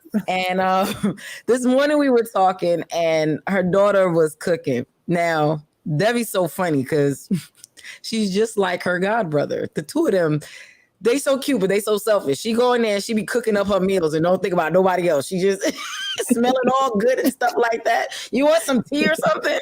But anyway, she was doing something in the kitchen, and Cheryl told her she needed to turn down the fire or something to that effect. And she came back with a little bit of an attitude, as 11 going on 12-year-old girls will often do.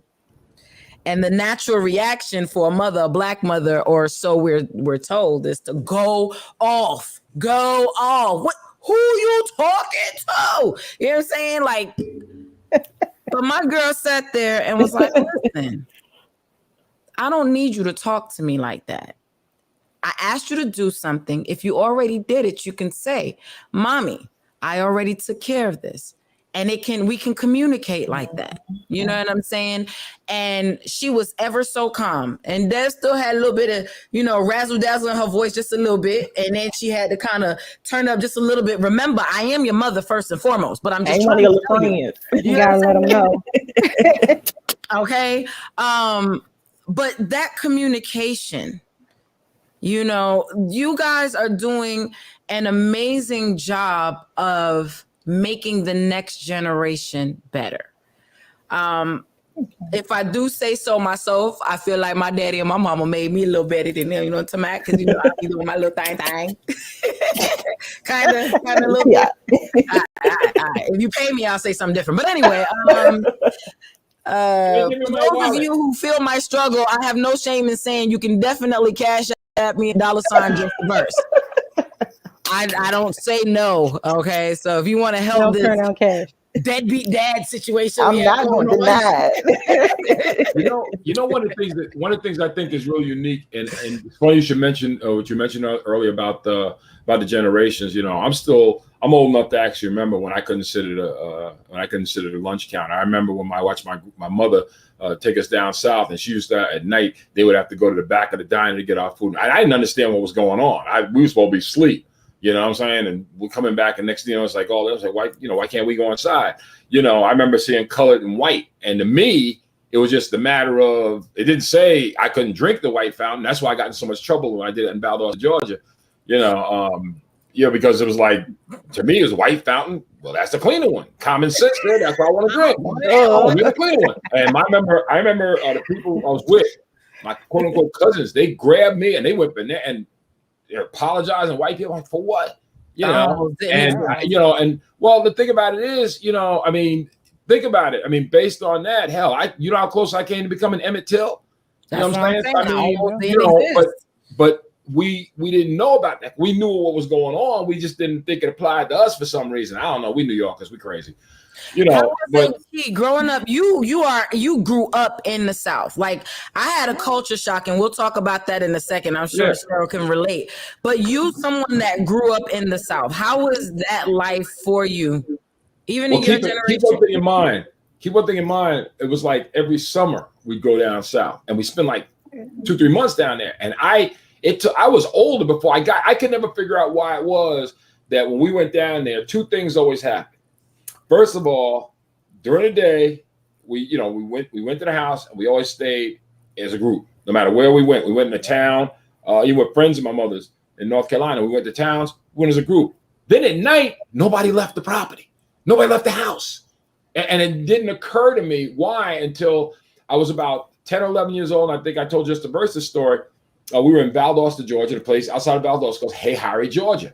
And we went to the store. We were coming back. It was on Dawn's Dirt Road. And I remember the smell that hit me. And I had never smelled anything like it before until I became a police officer. That was the next time I remember having the smell in my nose.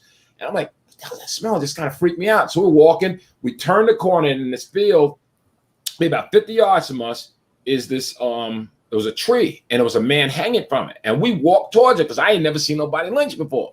And I rolled up on it, and this brother's sitting there, and it was a black man. And I remember looking at it, and underneath, not too far from the tree, was a police car with 2 white cops on it. They were laughing and smoking cigarettes and drinking coffee. That stuck with me more than anything. Oh. They were laughing and then they turned, get your little black asses out of here. And we were scared. We didn't know, so we ran. And I went back, and I remember I got in trouble when I told my mother that I had gone in the field. So the first thing everybody would know what the hell was I doing out there. But coming back in the store, we just cut through the back. It was a quicker way. And the other kids knew about it. So I went with them, and they went ballistic on us. They went absolutely, because we told about the white cops and everything. They went ballistic. We grew up at a time where, like Justa Verse has said, we caught the crumbs. And that's why I feel about it. I think it's foundation, because also Justa Verse says you have to learn to, we ask for something, we have to learn, we get it, don't throw it, what you got. But at the same time, we got the crumbs. The next generation, you guys, there's advancement that have been made since you guys have been grown that I personally never dreamed of. Juneteenth, you know what I'm saying? I never saw a white cop being locked up for murdering a white man, for a black man. Never thought I'd ever see that. That's the God's honest truth. So I think it does come down to what comes on with the next group, like you guys are raising now, Justa Verse, with Makai and Shay and Ken and your sons and daughters. And I think it's what you teach them. It's what black women teach their kids now. And I specifically say black women, because let me say white women, they also need to teach their kids that no matter what they're hearing out here, that this racist thing they doing and this Make America Great thing and this Donald Trump type attitude and this QAnon crap is not what's up. White women have responsibility too, because the influence of your mother upon you is one of the biggest things in the world, even more than the father, because the first person to ever know you is that woman. And if anybody can influence you, it has to be the mother. So I give love to every woman out there that's raising kids nowadays, that's trying to raise them and understand what life is really all about. Go ahead, Jess. Right. So yeah, and that's all true. So you saw the culture shock that my dad had, like growing up actually in it, where honestly racism is just a part of life.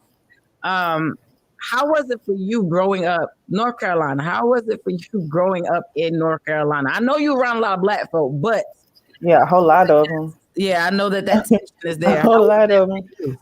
I mean, I don't know. We, to be honest, we used to have fun because I stayed in just about every hood, and we used to be outside playing whatever grown folks had going on. Like we ain't really. I don't know. I didn't really experience real racism until I went to college. My freshman year when Obama won, I was able to vote for him.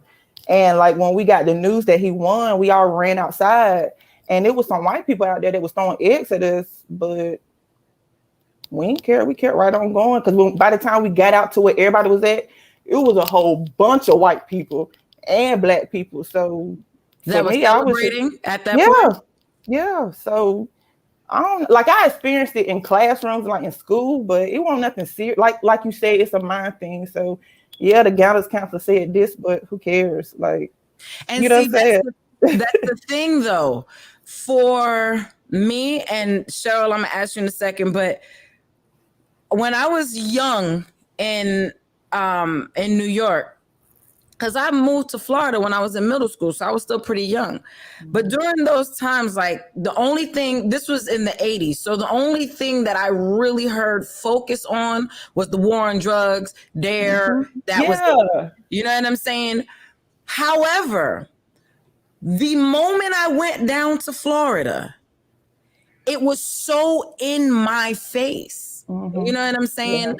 I remember going up the street with my grandmother, and the man yells out, "I hate niggers." What? I say, who now? Where they do that at? You know what I'm saying? Like, I really, y'all just gonna be, bold with this. And I think like it was something that I had to adjust myself to going in, because I'm gonna be honest. I know we all on the Asian hate is bad, and it is. I'm just saying though, I was used to the Asians or those store owners and stuff looking at me crazy, and me having an issue with them looking at me like I was stupid. You know what I'm saying? Yeah. I wasn't around a whole bunch of white people, and I think that's a similarity as well. Yeah. You were in a black community. I wasn't around a whole bunch of white people. So, when I was thrown into the school in Apopka, Florida, and this was back before it was the place to live, because I used to be made fun of for being in Apopka, okay? But that's when I started to understand the white-black thing for real, because my grandmother built her house in a very nice neighborhood on the nice side of Apopka. And I'd heard the term over the tracks before, but I didn't understand its significance. Literally, the moment you cross the tracks into the other side of Apopka, it's a different world. Totally different. The buildings were torn down. I don't know what it's like now, but the buildings were torn down. Like, all burnt, built, like boarded up places. Like it was mad good. And I had friends over there. I didn't care. I was friends with everybody. I don't care. We cool. But I never understood that. And then I would get resentment, and I'd end up in fights and stuff because we think you all that because you from New York. And y'all rich. Who rich? Because I know I be asking for stuff and can't get it. I don't know. You still trying to get child support. It was that automatic mindset, because my grandmother and my mother and I don't care who get mad, was on they Monique vibes. You ain't wearing no night clothes, no night head wrap, none of that stuff out in public, because you are going to look like something when you step out this house. Get mad if you want to, but y'all ain't say nothing when everybody was getting on Derrick Jackson's wife when she had her bonnet up. I digress. But what I'm saying, you get mad, ain't you? I get passionate about this because I feel like I don't feel we should be shamed, and I don't think that's what that woman was doing. I don't think we should be shamed. However, I think that we should take it upon ourselves to be like, I want to, you know what I'm saying? I want to come out here looking like something. They got bonnet type things, head things that, you know, with the nice wrapping your head, you can wear out there. Yeah, but we be dazzling them everything. Like, they too cute now. You can wear them out if you want to. Like, they got if one. you don't like it, don't look need at the me. regular one that you go and sleep in. I don't need my blue one that I go and sleep in. Like, what are we doing right now? But if I want to wear that one, you can. But my thing is, you should think that you are so dope that you don't want to. Exactly. And that's but if I run into the hair store about to get my hair done, now I'll do this. You should have prepared yourself better. You should have prepared yourself better. You knew you had that appointment. I can't win with her. That's why you knew you had that appointment. Don't never say shame anybody, but I'm just saying we should think that we're dope enough that you don't get to. My dude gets to see me looking crazy in these streets. Nobody else need to see that. You know what I'm saying? But I digress. Shay. Because I'm gonna go outside. What was your and then I'm gonna have to get you airtime. Hold on, before we start, when is this gonna be back in stock, Key? When is this gonna be back in stock? I went to go purchase, and I was like, "What you mean, though?" It's not going. I retired from the sewing machine. I'm outsourcing now. Girl, you know Justa Verse, and that's my home girl. You gonna have to do something for me. You better make it happen, girl. I'm paying for a price. Talk. Just message me right here on the side where everybody can't see what's going on. Okay, girl. She got more fashions coming, but I'm taking my time. I'm looking for good quality stuff, so absolutely. And that's what it should be all about. Yeah. That's what it should be all about. Bring the quality. Hit her up. If you can locate her, hit her up in her DM or whatever. See what you can get going. It's out there. Like I tell people all the time, stuff is out there. You know what I'm saying? That right there. You know, babies behind that's that. my little cousin. I'm gonna kick Key. And this is why I'm gonna kick Key. Because Key said the purpose behind this clothing line, this collection is travel clothes. Because when you go into the airport and you traveling, you should still be cute. How you cute with a bonnet on? All right, I digress. So, but if you get a bonnet that's bedazzled that say bossy at the top, and that's what I'm saying. That's different. That's like a head. This ain't a bonnet. This is a what is it? What the thing called again? A thing. I remember. It's a dread thing. Yeah. But you know what I'm saying? I'm talking about, don't let me go get my, you know what that lady was talking about. Stop it. But anyway, Cheryl, what was the culture difference with you when you moved down to the South? We went to the same high school, and you went to private school for elementary school, right? But it was in the white conference. So no, wait, yeah, a little bit, a little here, a little there. I've done it all, but that's with the school system. I really didn't pay attention to too much of the. Yeah. Well, you would get it because when you start speaking, it's like, who you think you are, because your accent or whatever. But I'll switch it on them real quick. We'll get the direction real quick. I'll be like, what? Anyways, don't even try to bother me over here. Like I'll just switch it up. Playing with me.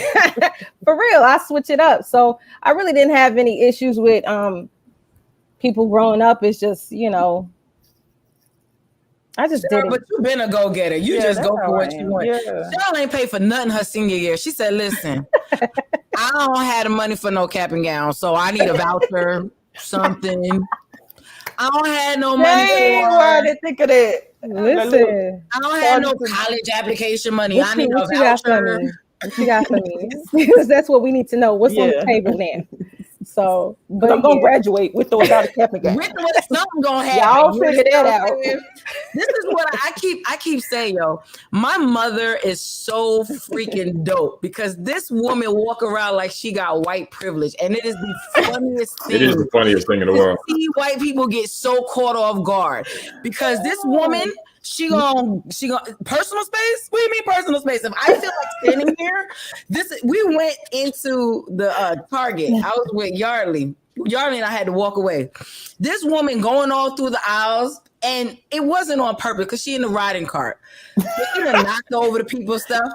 And she just keep on. I'm like, yeah, and I know these people are on the camera watching. I don't care because all of a sudden they come out from the back and they start looking, and I looked and I put my head down, and they just started laughing. Y'all were watching this. I know y'all were watching it, and she just don't care. She gonna you standing in the line and you too far back. Oh, she gonna walk right in front of you. She dare you to say something. What? And it's not with an attitude. But you didn't say nothing. So I'm moving in front of you. What I'm supposed. I have the right to be here. She like one of the little teenage white girls. I have the right. I have rights. I have rights. That's my. Do you know who my dad is? You know, okay.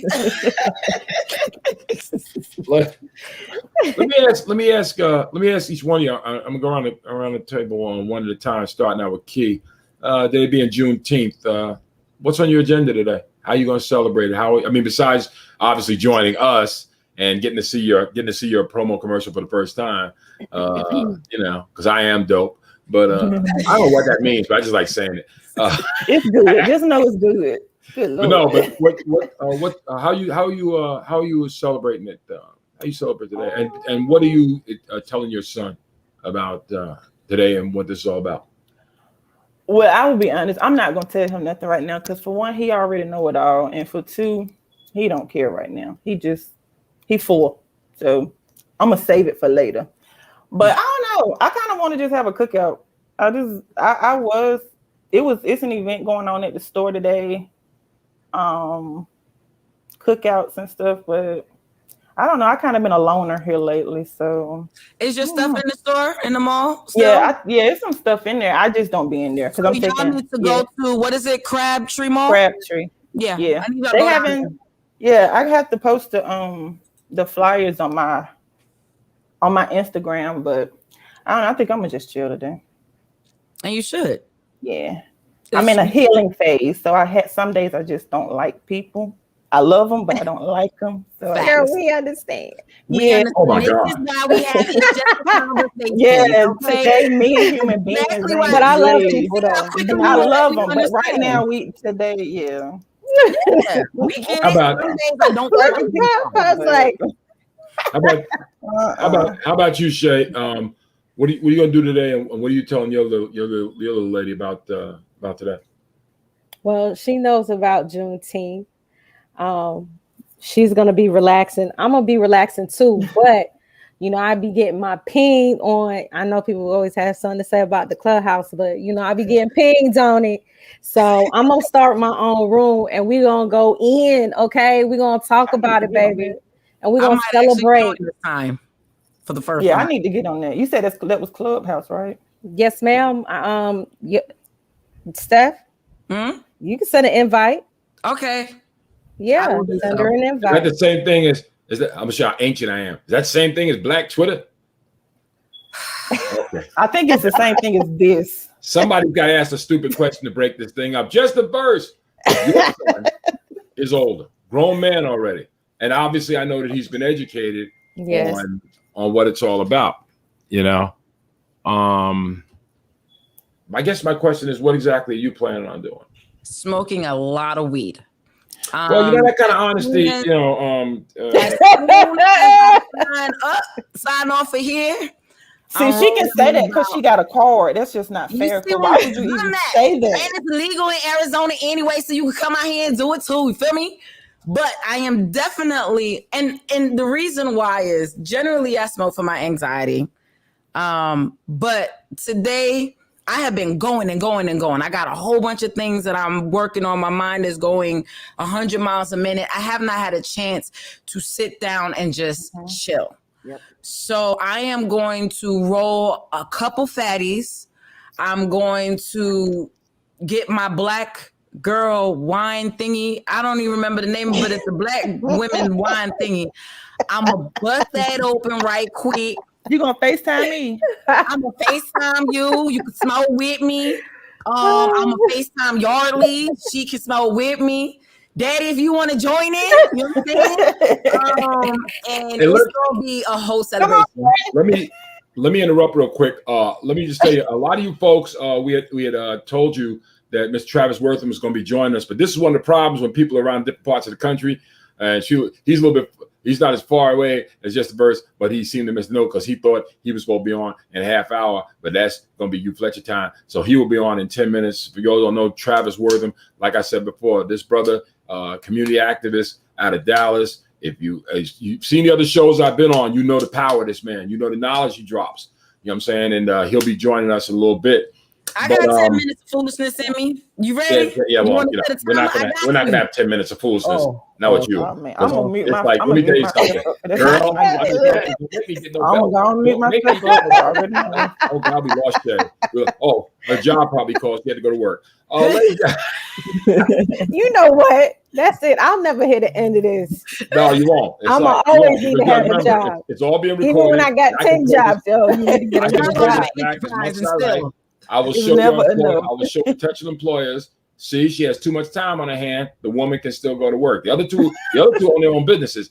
This one, she ain't got hers yet. So until then, that's okay. Mine is land. Don't worry about it. Girl. She is a life coach, so she got that, and that's about to come up when she's getting. No, that's it. No. I like to drop the knowledge, and especially today, Juneteenth. Like I said, it's freedom, but it's freedom of to be able to have this knowledge. Shay, now you got to talk to me a little bit about your life coaching, man. Talk to me about what you're doing. I just be putting you on blast. I don't care. Why did you do that? Well, it's something that I originally wanted to do. Steph and I decided to start something together where we're just empowering women. And she's going to peel off and do her own thing, but my thing is going to just be focused towards self-love, and just helping people through their everyday situations, just breaking those barriers down and talking through their situations. That's it. I hear that. I get life coaching. I get life coaching for free because Justa Verse is my daughter. Me too. I'll tell you something. You need to start charging then. Why is you charging? You also have my well, don't charge. Y'all know y'all could give a little something. Yes, I'm just calling it like I'm having a regular conversation. She does. What you gonna do? Not give me advice in the breeze though. Everything ain't got to be a coaching situation. Yeah. We're gonna be coming on. We're gonna be coming on in a minute with Mr. Travis Wortham. Got him waiting in the green room. I just want to say this on behalf of every brother out there. Want to thank you sisters as y'all represent Black women. Want to thank y'all for keeping it locked down, not just at this last election, not just during the civil rights thing, but since the 1600s. When Black women caught hell for everything else, when they got tired of whipping us, they raped y'all. When they got tired of killing us, people that know it, they killed y'all. You know what I'm saying? When they needed somebody to mess with and they got bored with the men, they did it to y'all. And Black women have remained strong. And I give you so much love for that. And I watch it with the three of you. I watch that with the three of you, and I respect it, and I love you for it. You guys are on point. No ifs, ands, or buts about it. Key, you keep on doing what you're doing. We got number love for you.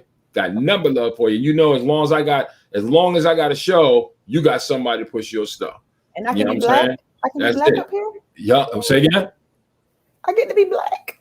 Yeah, you can be black. You can be black all you want. You're black as you want. Because I got to tell everybody, it's strange because it's almost creepy in a weird way. Because Stephanie said it was creepy. Because the first thing when I was sitting there with my boys, I'm like, yo, check this out for your girl. They go, who the hell is that? I said, yeah, that's my daughter. She's fine as hell. And see, I do that. And same thing with Shay. I said, yo, that's my daughter. She working right now. Y'all can't look at her. She working. I said, she working. She got 5 jobs, man. This is the woman you want. She got 5 jobs. Right. And then Justa Verse, like I said, you keep it locked down at all times. And I love you for that. And I just want to let you ladies know, don't ever believe there are, like anything else, there are always people that's going to mess it up. There's always guys going to make it look bad. And there's some brothers out here that just ain't no damn good.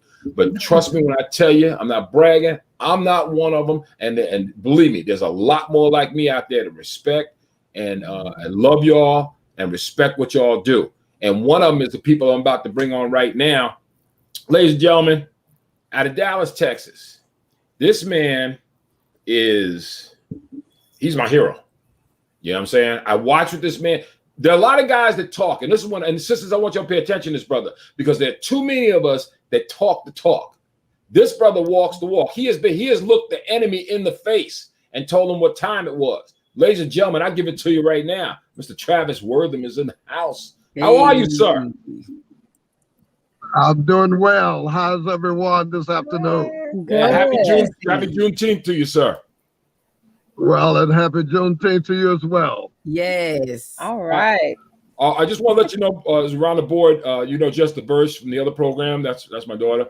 And then your other daughter is Shay, and my other daughter, there's Key. So I got babies everywhere. And the first thing is that mamas don't know it. I'm the daddy. We never got child support. You ain't crazy.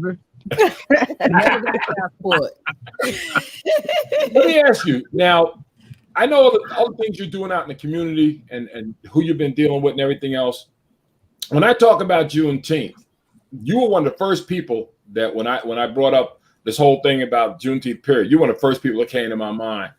Tell everybody exactly what Juneteenth means to you, and not only what it means to you, but exactly how you folks are celebrating it down in Texas, where it really counts. Well, as even now, there's most that celebrate this day in honor, and there are some African Americans that don't. And those that don't is mainly because it was 2.5 years later, after the Emancipation Proclamation, that folks like us got the word in Texas. So I don't know, maybe we were out in the field a little longer. The heat had gotten to our heads, and somebody just didn't drop off the news. But there's literally some on both sides of that coin. Now, the fact that the president made it a national holiday, I'm tickled all over, because one thing that becomes clear for me is until we are all free, nobody is free. And that's the message of Juneteenth. When you had a disproportion of people of color, African Americans across this country, who had not been given that freedom and the privileges that would go with it, while others were given such a privilege, even though we're still looking for the 40 acres and the mule. This is becoming a greater and greater issue, and the mere fact that we're talking about it in light of 220 and all the things that have happened across this country and things that are continuing to happen. And of course, you remember, shared with you all about what we're doing with the banks, because for us, it's about finance, it's about financial parity, and it's about justice. So whatever we can do to promote those two on the largest scales, that's what we're going to be about.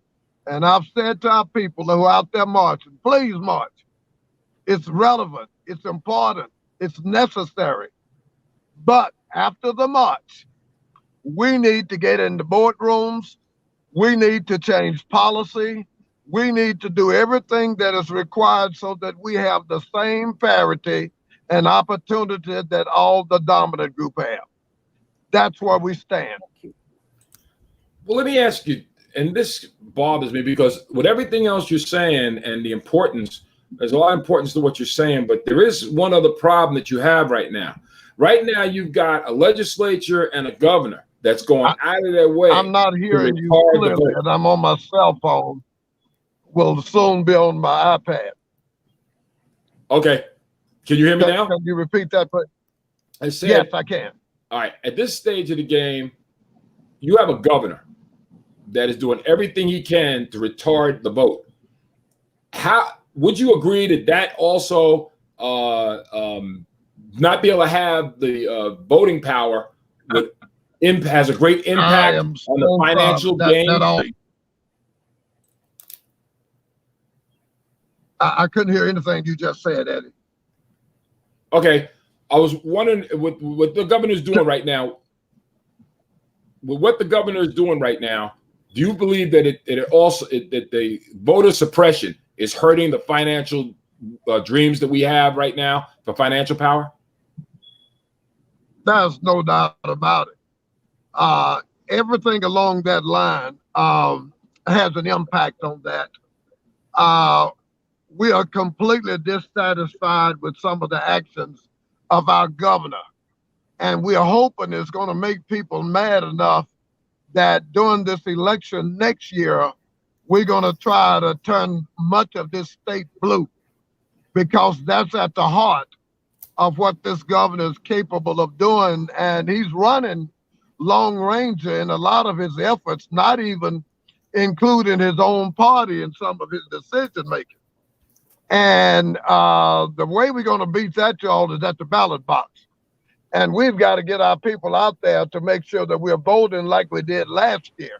Because next year is probably going to be more significant than the presidential election. Because if we don't gain both houses back on a larger scale, we're going to be in trouble again. Yep. And Texas Republicans own both houses. And we got to turn that thing around, because that's going to be the answer to it. It's funny.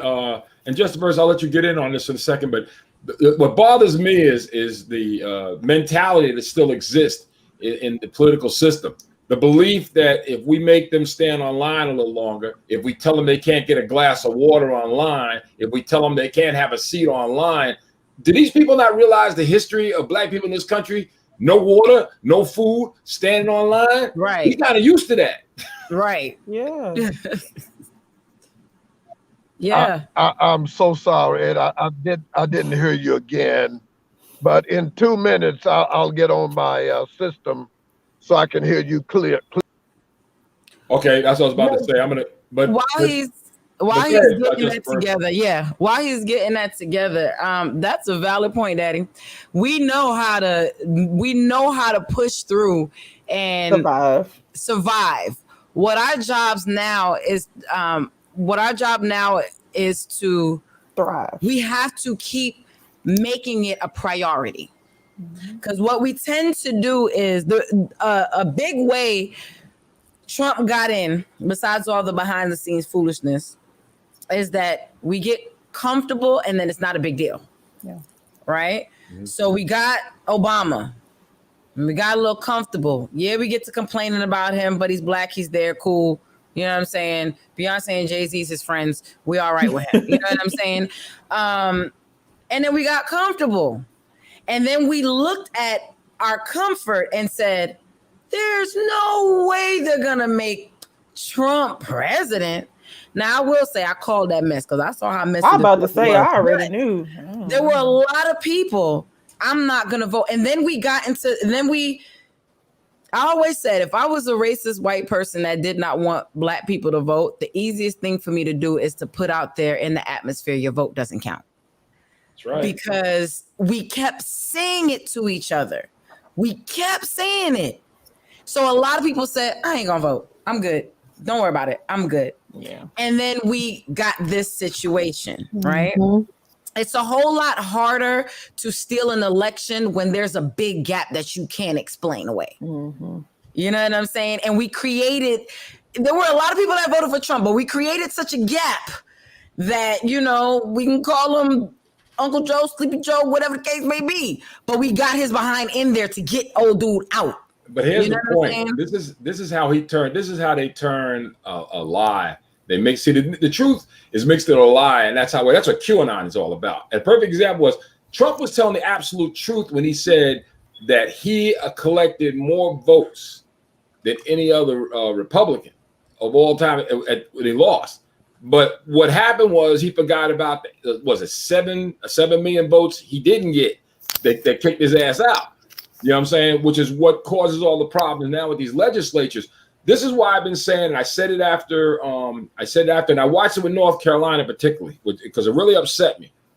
Over the years in North Carolina, they kept ignoring the off-season votes. They kept ignoring the local stuff because when everybody kept saying, well, look like, hey, North Carolina turned blue, I said, no way. Because what happened was they had allowed enough black folks and enough reasonable people did not care enough to go into the places and go to that. Oh man, ain't no biggie, man. Ain't no biggie. He got it. He don't get us. He got it. And they fell asleep. And that's why when I saw Biden with that lead out there, and that's when I thought to Georgia, I thought the same thing. And it wasn't until Karina Fort, that's one of the other people on the show. It's when Karina Fort came back and she said straight up, she goes, Georgia's a lockdown because we did do the right thing. Because I'm not down in Georgia. I didn't know that at the time. But I had friends in North Carolina. Man, I ain't voting. And North Carolina, Trump won North Carolina. And the same thing as Travis was saying, we're on the verge of the same thing happening again if we go sleepy time, right? Nobody's arguing that Trump, I keep telling people all the time, he won legitimately. He kicked Hillary's ass. But guess what? To show you how powerful God is, he made sure that when he lost by the same electoral count. He lost. Yeah. I know that thing hurt, boy. They ran him out of there. And I mean, down to the exact same vote. The electoral count was exactly the same. How freaking scary is that? Crazy. Right. So, you know, my grandmother said it's bad to fall in the hands of an angry God. Real quick. Shay has to get up out of here, so I want to make sure that we get a chance to say bye. We can continue talking, but we appreciate you coming on, you guys. Our show, It's Just a Conversations with Shay, as well as Yaya Jules, which y'all get to see. We'll be on Thursdays, I think we said it's going to be, but we're going to definitely put that information out there. So tune in, Shay. We appreciate you being here, love. Bye. And you can see it was a pleasure meeting you. You can see Shay and Yaya Jewel and Justa Verse. It's Just the Conversations. It's going to be right here because we're not just Unvaccinated Voices. We're the Unvaccinated Voices TV. That's right. UVV TV. That's what we're all about. We got different shows that can come out.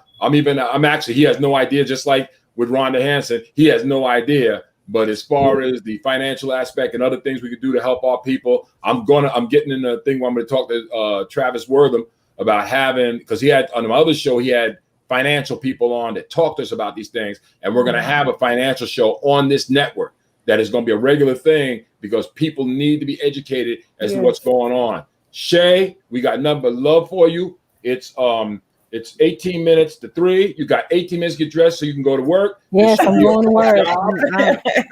I'm going to work. Your job. You know, Travis is telling you about your finances, but we can help you build yours so we can help you invest. So, girl, get out of here and go to work. Daddy, by sending more money to me. Amen. All right. That's always necessary.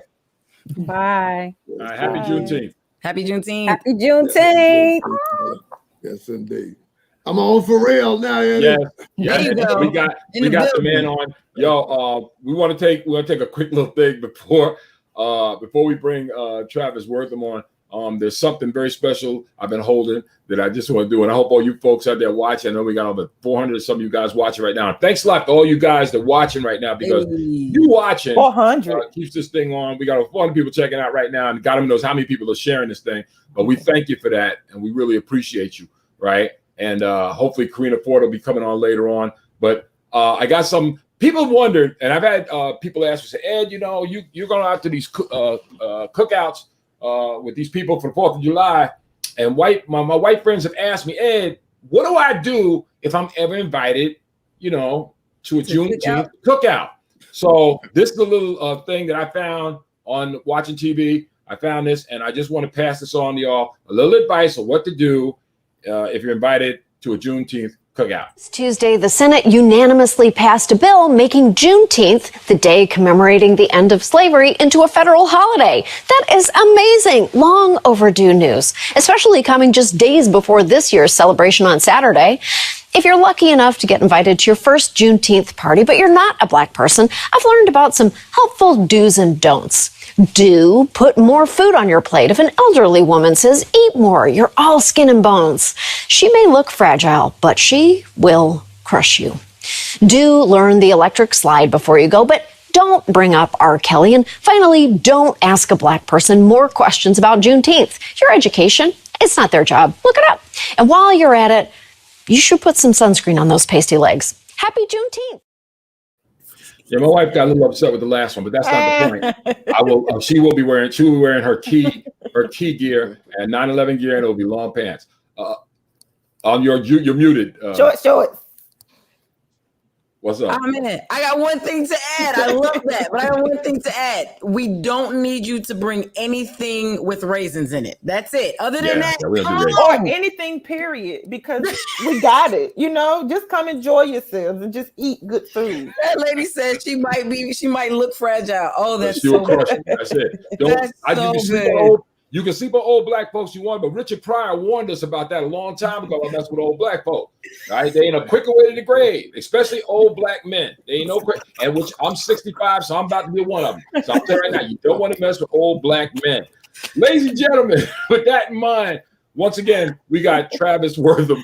He's on, and he's here to kick it with us. Travis, I wanted to ask the question I was trying to ask you earlier. I said, with all that's going on right now, we've got Juneteenth.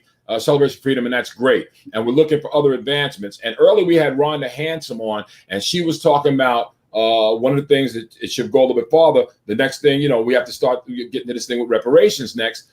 With that in mind, and speaking on the financial tip that you were talking about, with the governor doing the stuff that he is doing, this guy's got he wants to put, $80 billion towards a wall just for Texas. So obviously he don't think they're going to walk around the wall, but that's just me, but you got him putting that money in that, and they're putting money and they're giving money to corporations and all these other stupid things and whatnot. How, with the financial dreams that we have, would you not agree that the way they're trying to suppress the vote is the quickest way to crush the financial dreams of black and brown people in this country? No doubt about that. Keep in mind, all whites know, and the country knows, that they are becoming the minority in this country when you talk about people of all races. So then what are the tricks that we're going to try in order to maintain our majority, whether it's politically, whether it's financial, whatever that case may be? And that's why, Eddie, people that I'm associated with, by the way, let me back up a little bit. I'm a part of the national organization now called Promise Keepers. We're bringing 80,000 men to Dallas next month. Now, this has mostly been primarily a white organization. So I've been invited into the mix, and I get invited into a lot of crazy stuff that I have no experience, no expertise in, but I get invited in anyway. So I've been kicking it with the CEO and all the VPs and the whole bit, man. So there's a brother out of Houston by the name of Donald Birds. He's a pastor. Now, he's one of the VPs of this organization that's organizing pastors all over the country. He's head of one of the top pastors group, whatever that may be called.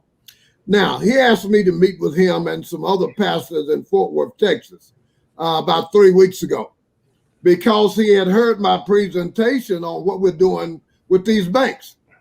And here's my message to these pastors. If these banks are not loaning your people money for their businesses, and you are contributing all of this money on Monday morning after a church service, and we're talking about $2.3 trillion in America. So here's my thing right now. This is about finance. How do we upcheck our people on building wealth, on accessing money, etc.? Even in that one meeting in Fort Worth, we identified 2 banks. Dallas does not have a black-owned bank, which is just ridiculous. We had one some years ago and lost it. Folks stealing that money, you know. But anyway, we're about to do this thing again. And we've already identified some banks that are favorable to black-owned businesses and churches. And guess what we are doing? Diverting that money to those banks. And one of the #1 pastors in Dallas is a gentleman by the name of Reverend Dr. Frederick Haynes. His church is called Friendship West. Now, he went to the same black college that I went to in Dallas called Bishop. Now it's called Paul Quinn. Some black folks were stealing money back then too, and we went out of business. But we're back. What Freddie did, and he's a part of our group, he took all of his church's money out of that bank when he found out that they would not loan money to their church for some new buildings that he wanted to build.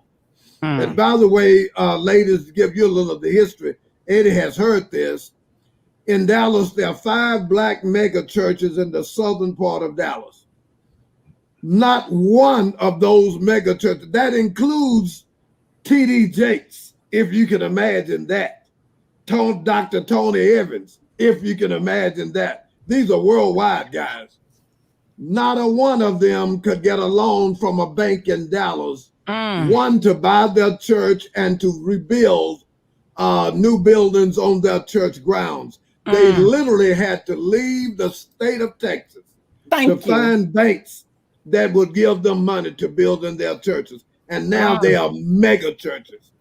So what we're saying to black folk today, if these banks will not do business with your patrons in your church, that's right, let alone the church, we're going to take our money out of these banks and put them in banks that are favorable to our people. And ladies, and some of the other background, we've got a group dealing with Chase Bank nationally. We've met with all of their top brass. They'll be back in Dallas this coming week, as a matter of fact. And we have challenged them on their failure to provide loans to black-owned businesses, churches, and nonprofits. Now, they tell us that we ain't believing the hype yet. They have $30 billion that's been committed to this effort. And Dallas, Chicago, New York, Atlanta, Houston, a lot of cities fall into this category. And by the way, you got some prominent churches who can't get money from banks. You need to contact me, okay? The brother Donald Bergs out of Houston have made it clear to me that black churches need to see him because he's got something going on right now. And what we're going is simple as this. We want to own our own, just as simple as that. And we need to own our own in every city across this country. That's right. And we are also pushing, and we're hoping the president is going to consider doing this, that we revitalize the Black Wall Street in Tulsa. We pay back through reparations what they took away, and not just Tulsa. You know, there are about 100 other cities across this country that the same thing was done to that nobody talks about. And I don't know if y'all have heard, but our governing legislature just passed the bill to make sure that we don't talk about critical theory on race in public schools. Can you imagine that kind of stupidity? And that's why I said earlier, we got to change who's in those offices, and we got to turn this state blue. The contradiction is so real. Oh, no doubt about it. No doubt. But you can't talk about it. What? We writing our own history books and telling our children what we want them to know. So good luck when they come to school telling you what's going on. Well, look, I took my family over there yesterday. There's only one black-owned bookstore in the whole city of Dallas. Can you imagine that? Wow. They got everything in there. They got the crooked stick, the dashikis, and every book you could ever imagine you wanted. But we're going to try to make sure that we replicate what they have going on over there, because that's how we're going to educate our children and people in general. And like somebody told me yesterday, why are we sitting around waiting on white folks to educate us in the first place? Our black churches are not doing it. Our black organizations are not doing it. We've got to change the game on all of this. And y'all, we're about making this thing happen. And our goal is to mushroom this all over the country, what we're trying to do in Dallas. I don't think it can be slowed down. I think we're on express right now. But I was just saying, when you got cut off earlier, I was just saying to Justa Verse, one of the things that irked me was because I heard about the voter suppression laws, but it wasn't until I read them that I was like, are they joking me?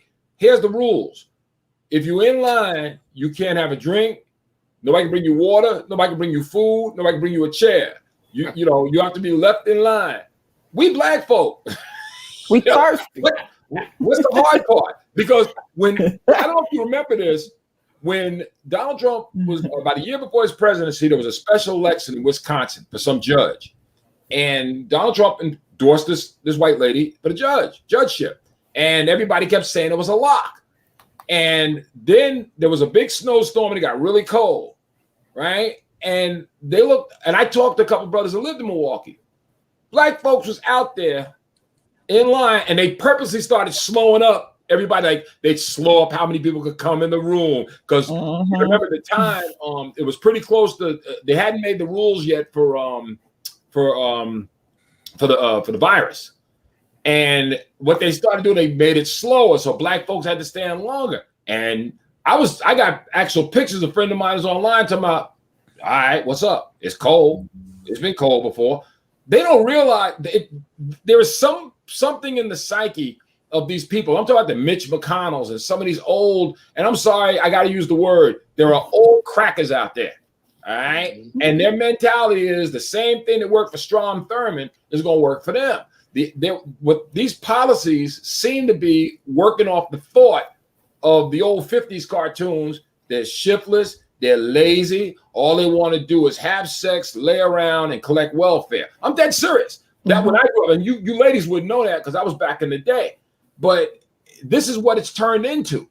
This is what it's absolutely turned into. They have this mentality that if they make black people have to get off the ass and actually do something, we won't do it. And you would think after this, especially in Georgia, after what them brothers went through in Fulton County, especially about black women stuff in Fulton County, and things changed, you would have thought they'd caught on, but they went right after this and made they had the same assumptions. Yeah. Travis, you're a little older than I am. Where the hell does this come from? It's that mentality. I think I was telling y'all, Eddie, I joined a white Bible study group, all white men. To get this, y'all, I was invited into it, okay, here in North Dallas. Some more crazy stuff. Well, one, I got excited because I saw the book that they were studying from, Scarred from the Start, which talks about the whole history of racism in America and how it all got started and how it was all about making money and how it was all about using free labor, black folk from all over the world to do it. But what I was excited about is these are white guys who were just at least sitting down studying the book. And they were taking the time to do it. Then I told them on yesterday about a church that I went to in South Dallas. South Dallas is probably the most economically depressed community of the city. But there's a pastor over there about a church called Cornerstone. He took us on a tour. I brought some of the people from Promise Keepers over to his church. He may be the example for what a church ought to be doing in America. He went to drug dealers and got drug dealers to give away their drug houses so he could start a program for teen girls. Wow. He got a funny story. He had an apartment unit that the drug dealers owned. And he went to the drug dealer to get the drug dealer to give him the house. The drug dealer said, you got to be out of your mind. And they refused to do it. Well, here's the funny part. The drug dealer died. and they got the apartments anyway. Wow. You either gonna And give it to me, I'm gonna come get it. Program for brothers coming out of prison. And man, they're doing all kinds of crazy stuff in that community. But here's my point. These guys at least want to listen. So I said to them, let me take you on a tour to our depressed area of the city. Most of them own businesses. They are ready to get involved and do something. And folks, what I'm saying to them is, if you're really committed to what you're reading in this book and wanting to make a change, then let's put your boots on the ground, put your money where your mouth is, put your time and your influence where your mouth is, and let's go make a change in these communities. So we're doing all kinds of stuff here in Dallas, y'all. And I'm telling you, like you just said, Eddie, we're not stopping. Eddie, I'm 1 year older than you are. And I can tell you, I'm at a point right now, before I go to my grave, I am not quitting under no circumstances. I'm not apologizing. I'm saying what it is, and I'm calling it what it is. And the guys that's a part of my group, they're either in their 60s or in their 70s. And these are all brothers from the civil rights movement. They ain't scared at all. It's scared. And we're fighting, man. And we're not. And by the way, the brother that's over the $30 billion for Chase, it is a brother in Chicago. So he's coming back to town this week. He supposedly has the signature authority on that $30 billion. I'll tell you one thing, we're going to find out. I'm lying. They need to give some loans to. Let me just say real quick, a key. I think you had something you want to say. Run it down. What were you saying? Oh, it was just piggybacking off the about learning history in the schools. I will say this now. When I went to NC State, that was really honestly the first time I learned history in high school, whatever part, but I didn't pay attention in school. School was easy. But when I got in college, I actually had a white professor teaching Black history. And she sat there and now it's only about 3 Black people in the class, but she's sitting there crying her eyes out because she has to show us pictures of lynching, and it broke her heart. Like you can tell, and I could tell that she was genuine. And it won't just one class. Like every class, she would probably have to pause, when it was getting serious. So I will say it is some white schools, whatever you want to call it, that it's teaching us a part in the way and how we need to see it, but we need more of that. We're gonna pick up. I'm sorry. No, I was gonna say we're gonna pick up on the other side of this because we got an hour left in the show. I want to pick up the other side. We're gonna bring on Hugh Fletcher, Educator, which is really good because with Travis and you here, if y'all thought y'all got some knowledge before, we're gonna do that. But I got a quick little thing I want to do. We got Father's Day coming up. One of the things for fathers y'all might want to check out, Cousin Paul. We all know Cousin Paul. The brother's deep, does his thing, works in the community. He's got a special Father's Day thing he wants to do. On the other side of this, we're gonna come back and we're gonna finish out the show. If you send me money, I'll send you a Father's Day gift. Like I said, we're gonna come back. That's a good idea. We're gonna come back. You sound like my kids. Let me text my daddy. That I like that he makes so I can give it to my wife. Ladies and gentlemen, Cousin Paul's work, Father's Day. Check this out. Make sure you'll be blessedspirit.com. Check this out. On the other side, we're gonna come back with Mr. Hugh Fletcher. I'm blessed. You blessed. We blessed. Yeah. Wait in line for it, make time for it. Hustling faith and walk blind for it. Struggling grace, I had to climb for it. Alright, I'm Cousin Paul, CUZZINPAUL. I just want to be America's favorite cousin. I love everybody. Peace. I'm doing it different, I be the kind for it. If I rhyme on it, definitely I'ma shine on it. A new design on them. Down in my flesh, I just resigned. Blessedspirit.com. What are you waiting for?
You're watching Unvaccinated Voices on UVV TV.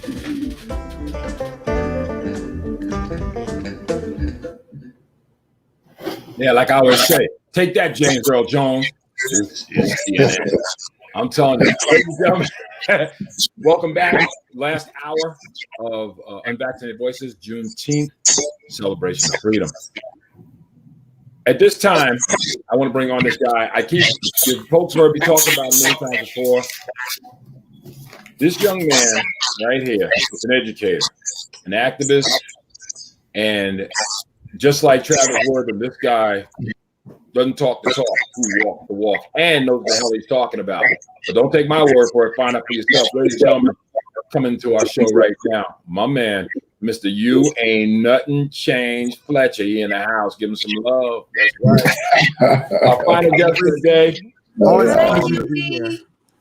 talking about education and the financial situations and voting.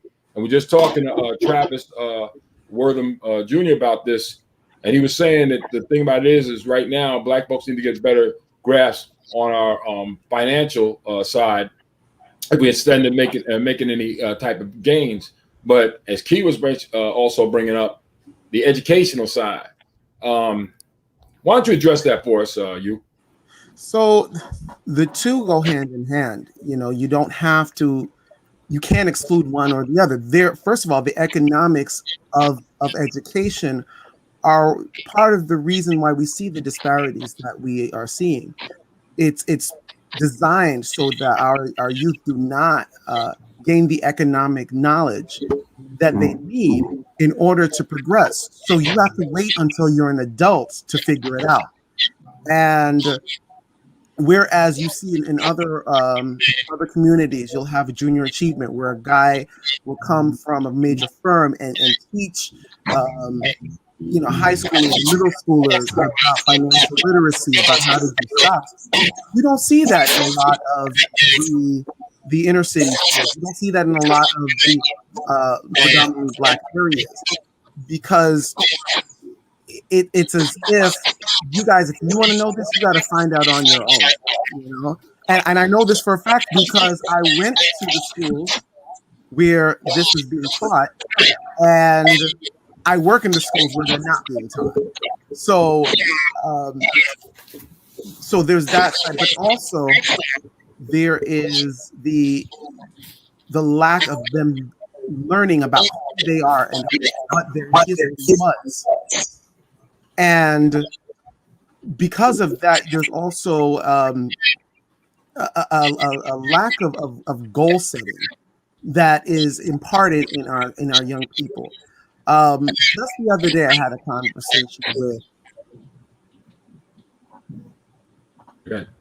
conversation with a colleague who said that when there was a young man who's very bright, but they were saying that he's very arrogant, and when he goes to another school, he's not going to be able to thrive because he's been made to feel like he's so smart. And I'm sitting there thinking, I have never been in a situation where my child was told that when you get into the real world, you're not going to be seen as so smart and you won't be able to compete. But for some reason, there's always this need to protect Black and brown children from their own excellence.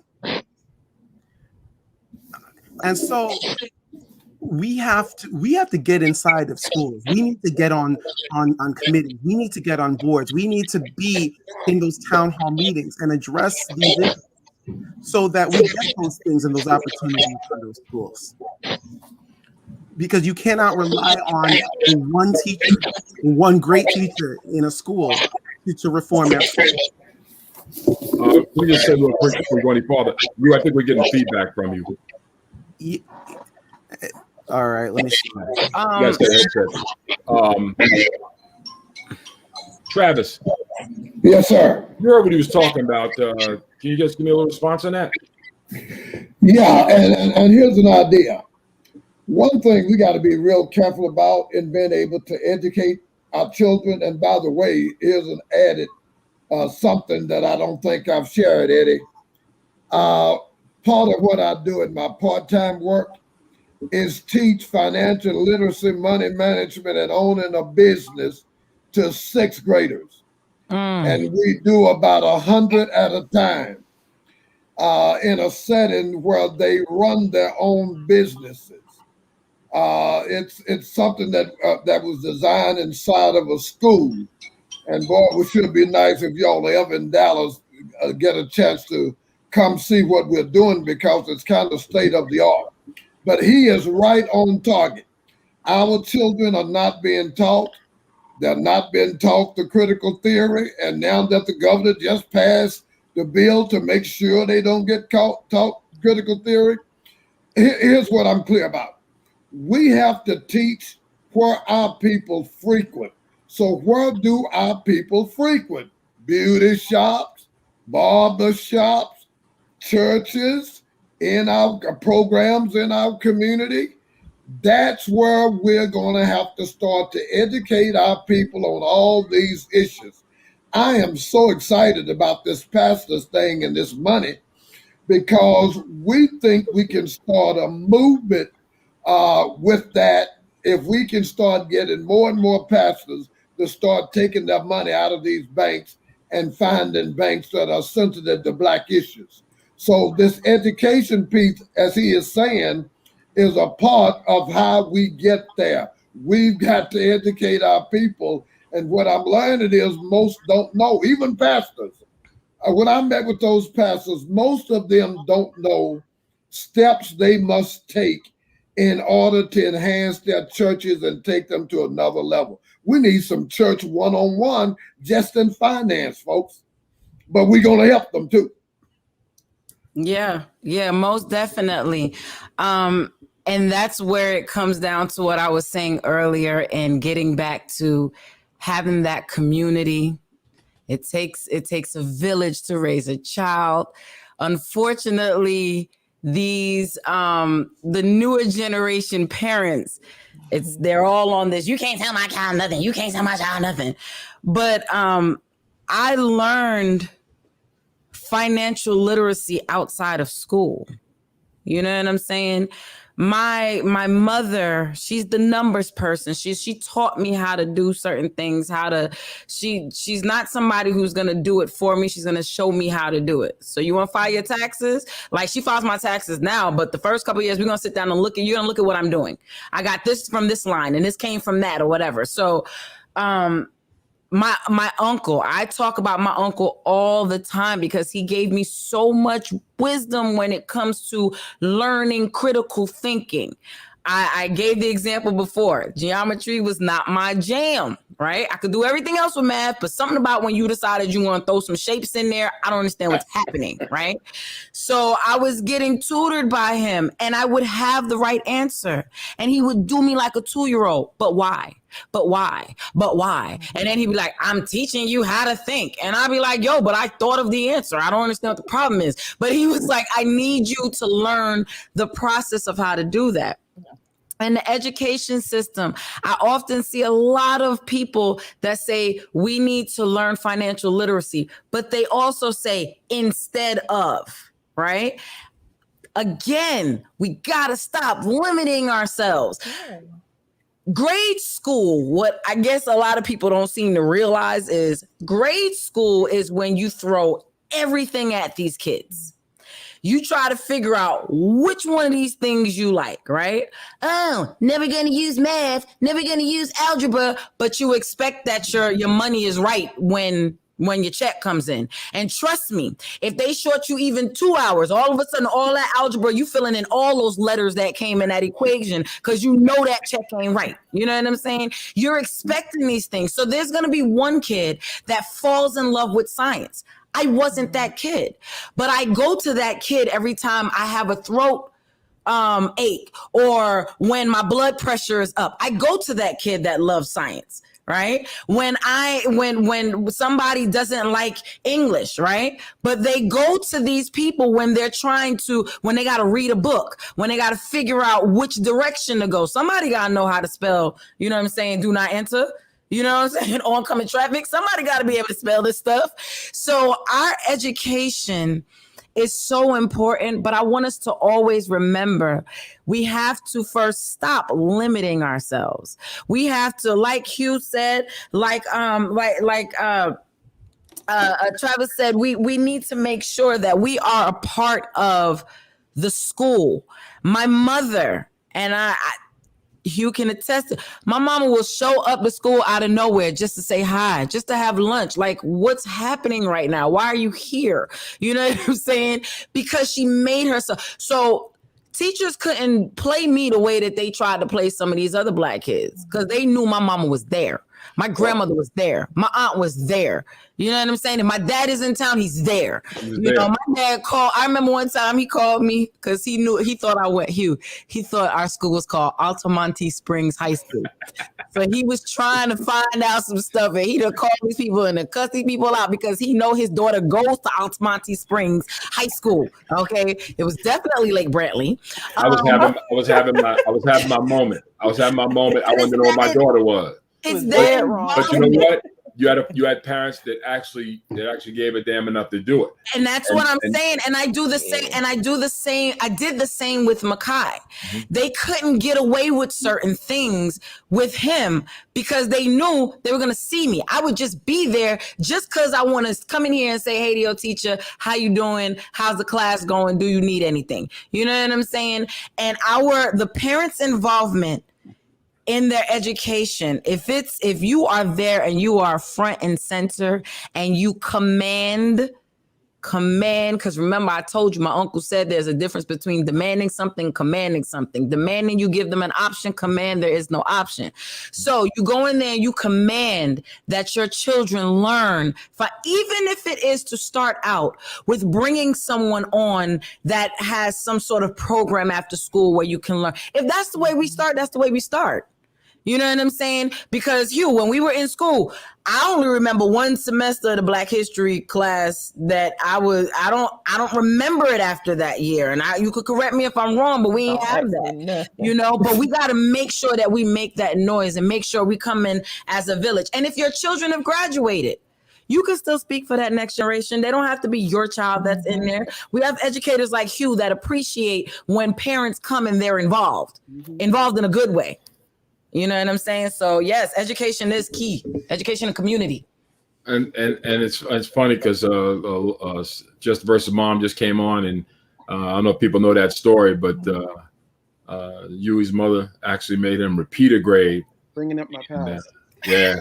Bringing old stuff. I mean, there's certain people that just never believed in letting people just slide by. And before I get to Huey on that, I know that Key, you had a comment you wanted to make earlier. Oh yeah, it was a piggyback about finding different ways to educate the kids, especially the younger generation. We got to watch how we try to educate them, because I'll be honest, they don't want people that's talking to them. They want people that's talking with them. So if you don't know that language, don't try to figure it out, because they know when you're trying too hard. You know what I'm saying? But like the store that I sell my stuff out of, the lounge, it's a store for mompreneurs, but what her and her husband, what they do in both of their stores is they provide, like, it's a store full of resources. Like, yes, clothes is in there, but you can literally go in there and ask her husband or ask her, like, how can I? They've been helping me like every step of the way with my business. So like bringing it in, because where the store is, it's in Raleigh, North Carolina. I lived there when I was in college, so I already know that that's a college town. Mm-hmm. So just doing stuff like letting Black people in the malls, being Black, I mean, just bringing the culture back, because the malls are dead, the malls are dry. But if you hear that it's an event going on, it's a DJ there, and they got food and drinks for free, people are going to come out. So it's different ways to educate. You just got to be creative with it. It's not always in the classroom. The most effective is out in the streets, honestly.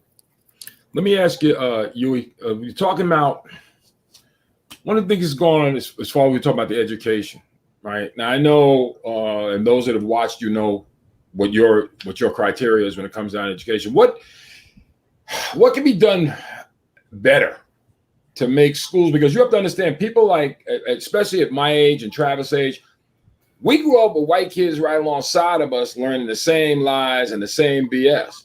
So in a way, I don't get passes, but I got a little bit more understanding when I hear some people say some ignorant stuff, because guess what? It's the same ignorant stuff they were told to me. So what is can be done in schools now to lessen the impact of inaccurate information being taught? So the goal of, let's say, history needs to stop being white supremacy and white nationalism. That's the first thing. Because as generations move forward, even white students are less likely to accept the lies that are being told to them and that are being taught to them, because they don't add up. You can't say that Jefferson and Washington were believed in the equality of all people when they also believed in 3/5 of a human being.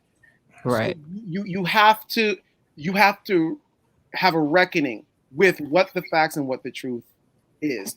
You can't say, "Oh, we came to this country. There were some people here, and they just kind of disappeared." No, you slaughtered them and pushed them to the outskirts of the country. So just being honest about what our history is, and being inclusive of what our history is, because American history is not simply European contributions. American history is contributions of all the people who have come here throughout the generations. We're talking about Caribbean Americans who have come here. We're talking about Asian Americans who have come here. Include all of that so that everybody's a part of that story, because that is what America is. I see Micaiah's back. Yes, come on blast, so he has to Real come in. quick. Right. Hey, I got it. Hey, Travis, I want you to meet this is my grandson, next generation coming up. That's my nephew. You know, He look just like me. We only got a few minutes left, because folks, in a little while we're going to be showing you a recreation that was excellently done of the speech made by Frederick Douglass to the Congress. What to the slave is 4th of July. We're going to do it in its entirety after this. But Micaiah, I'm glad you came on, because as a young warrior out there, I want to ask you a question. All right. Okay. How exactly? I know that you were taught and everything when it comes down to Juneteenth. You were raised properly on that, but what exactly does it mean to you? How are you celebrating it, and what are you telling to young white kids about Juneteenth? I'm sorry, say that again. My connection dropped. What I asked was, oh, I can hear myself. Okay, sorry. All right. I know you were raised properly when it comes down to Juneteenth. What exactly does it mean to you? All right. How are you celebrating? And what are you saying to white kids that are in your age group?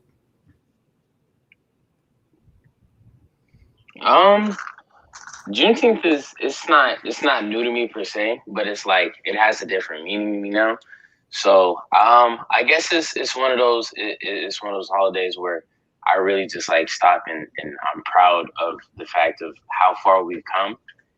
I don't know, it's kind of like an amalgamation of like just Black culture and the fact that it's a day in realizing that it's here because of many steps and whatnot, and events that led us to being here and being so great and having like so many different like representations of us, like good representations of us.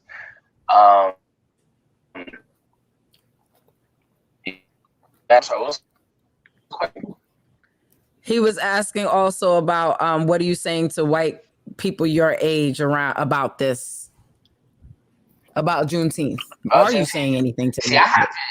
I've yet to have any conversations with them, but I love talking to white people who don't know anything about Black culture or anything that has to do with it, because like ignorance isn't a bad thing and everybody has it. Everybody has their gray area that they don't understand. But I think the way that you handle a situation is the way that you change a whole generation, really. It's like it's a butterfly effect. You have that conversation, they don't know something. All right, cool, I'm gonna put you on the game. This is what it is. This is why we're this way. This is why so-and-so, you know? Like, I don't know. It's just opening that dialogue. They're so excited to learn that when they hear us talk, they love blackness. They like our hair. Like they be excited about They learning. like putting them booties on too. They do. They do. Like real talk. I They do. do. I had to stop feeding my wife. I tried to save you. At the job, we have a couple. Well, we had a couple of white people that were on our team, and they were two of them, and you know exactly which two I'm talking about, Key. Huh? They were look so at your daddy. Daddy. Too much.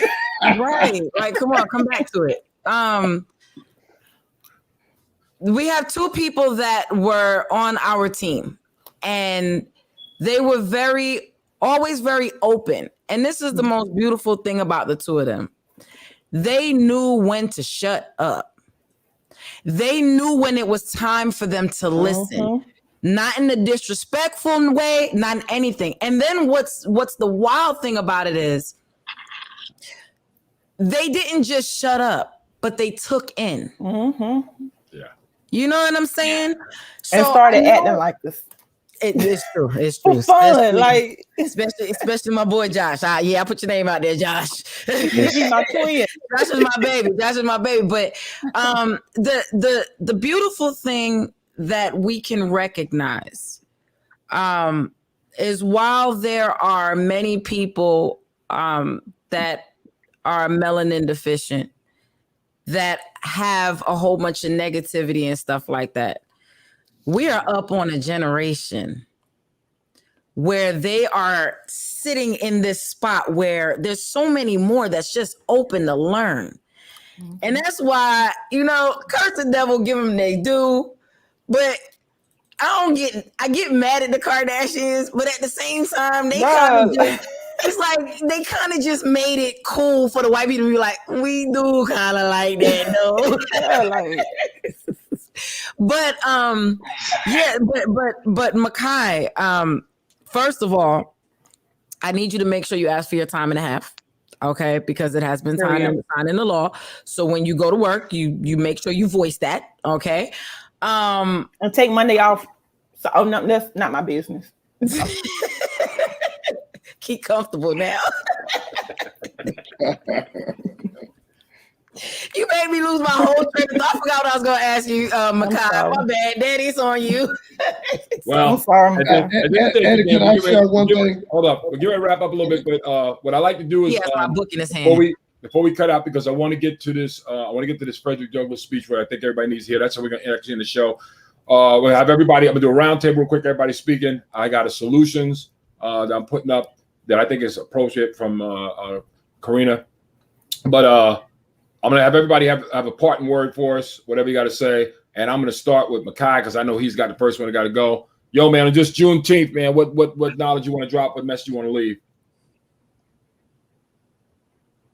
What bars I want to drop? Like bars? Yo, on the spot. I know this is a breakfast club. All right. I do have knowledge and insight to drop. You know how like open a person is to talking about like anything until you ask them. I had this one white coworker. He was like the coolest dude ever. And he, like my mom said, he would listen. He would take it in. It was no like real talking, like trying to talk over, like, oh yeah, I understand that. It was like the moment of like he was vocally like, yeah, I don't understand that. Teach it to me. And it was dope because I got to teach him about Jamaican culture. I got to teach him about African American culture too. So it's really dope. So never pass up on that opportunity to try to like open that dialogue. You'll never go wrong with it. Never go wrong. That's what's up. Key, give me some parting words for folks. Just be happy and be free and be as black as you want to be. Okay. Unapologetically, baby. You better not say you're sorry. That's right. If they mad, they'll deal with it. Period. The more I hear her, the more I like her. All right. Hold up. Travis, you got something you want to say to folks? Yes, sir.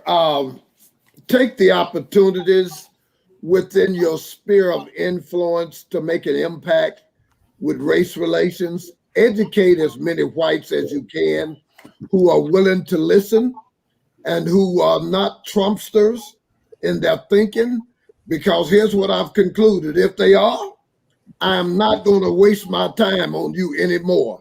But there are so many who are wanting to listen. And I leave y'all with 3 books.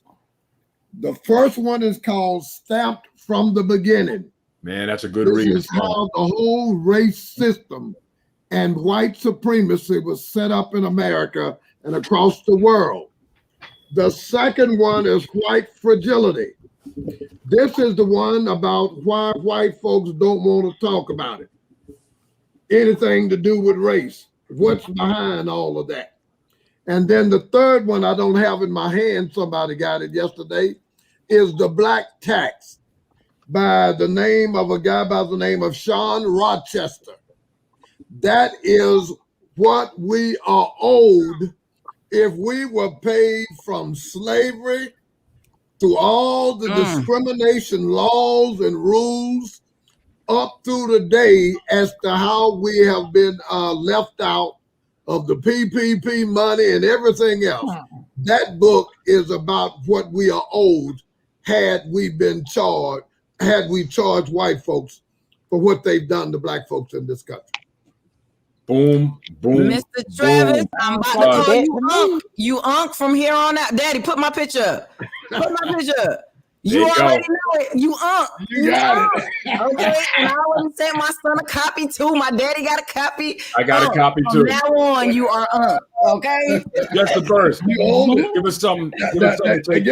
We got a new uncle. That's right. We got a new uncle. That's right.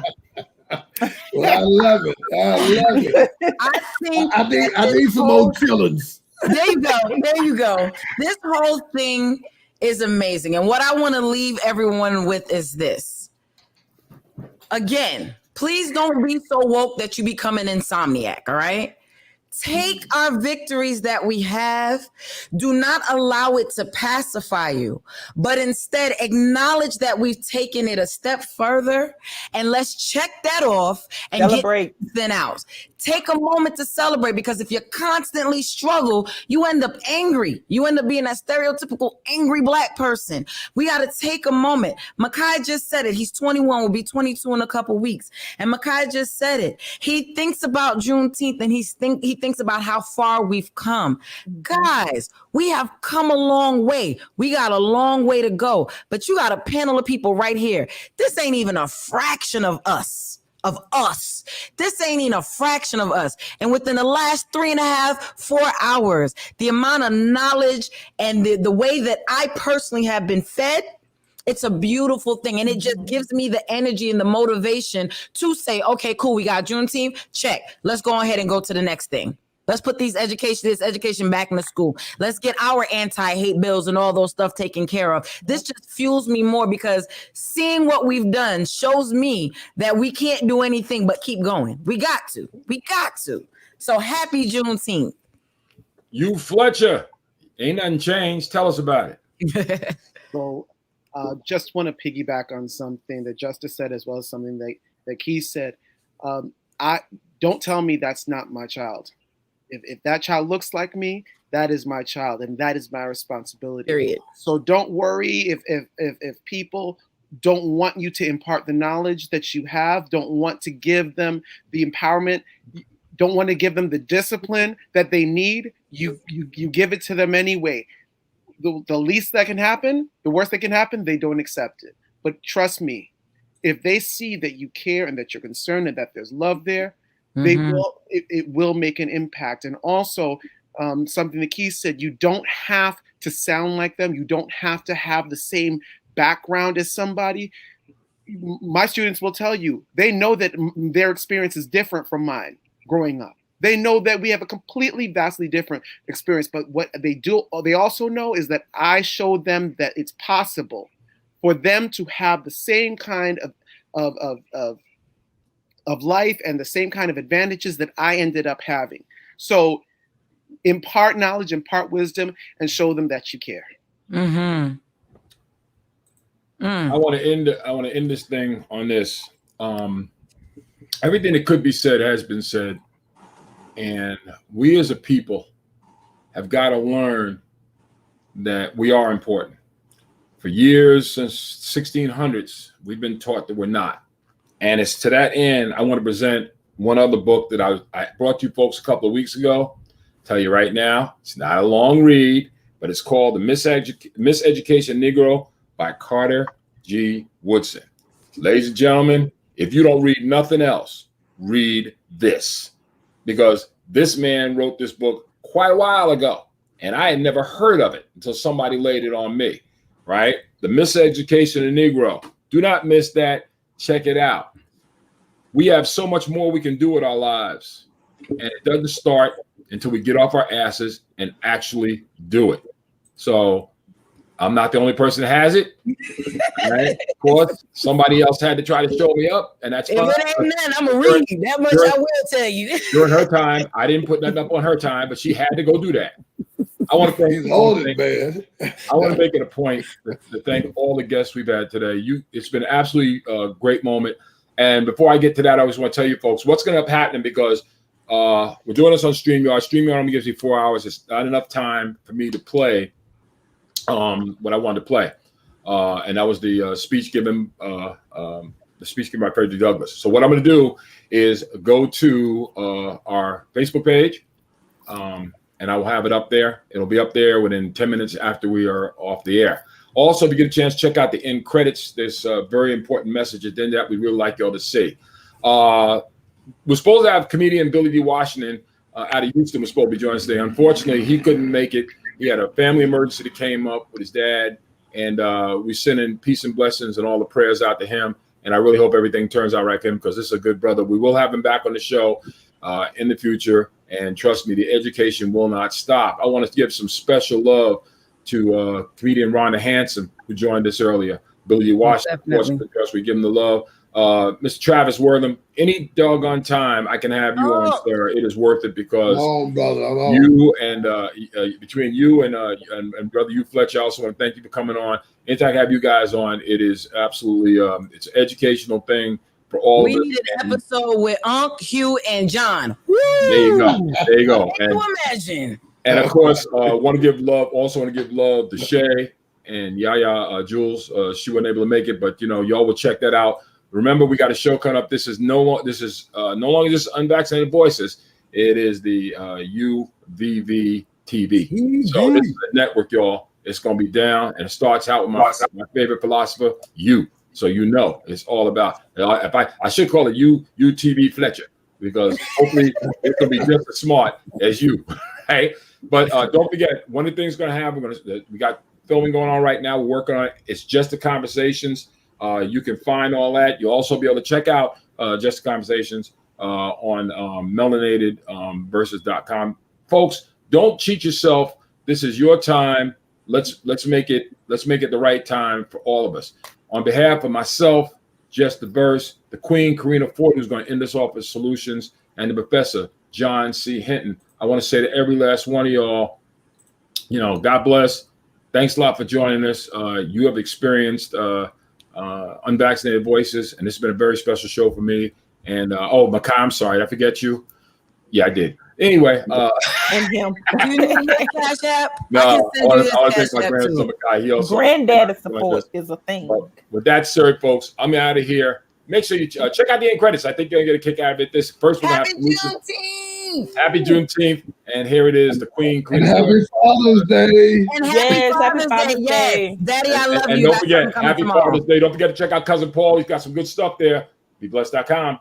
All right, blessedperiod.com. Excuse me, blessedperiod.com. Don't forget to check that out. You got some good stuff for Father's Day. Can still get it to you on time. Here's Solutions. Thanks a lot. Happy Juneteenth. I'm Edward H. Clark. We'll talk again. Time for another solution. So I'm trying to understand this.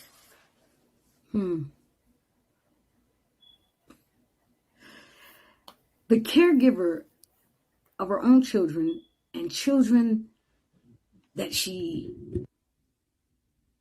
didn't birth is forced to share her bosom milk with these children. only to have these children grow up and inherit her as a piece of property. Only to continue treating her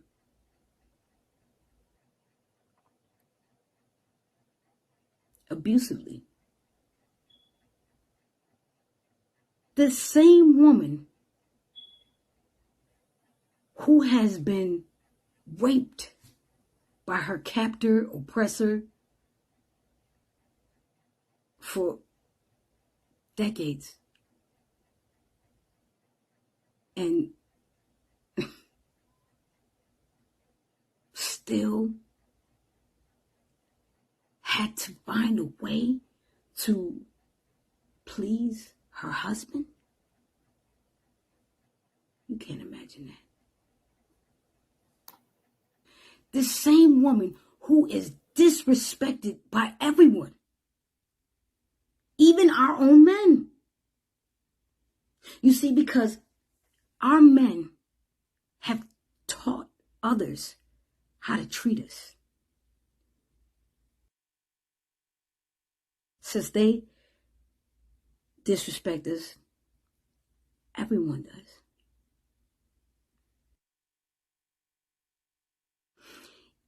Even after all of that, that same woman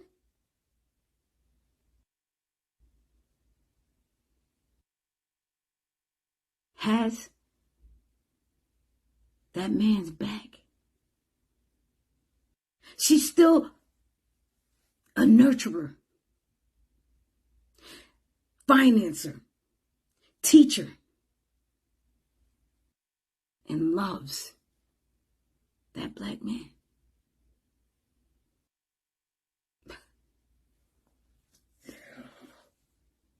Who has her back? I'll tell you. She does. She has her own back.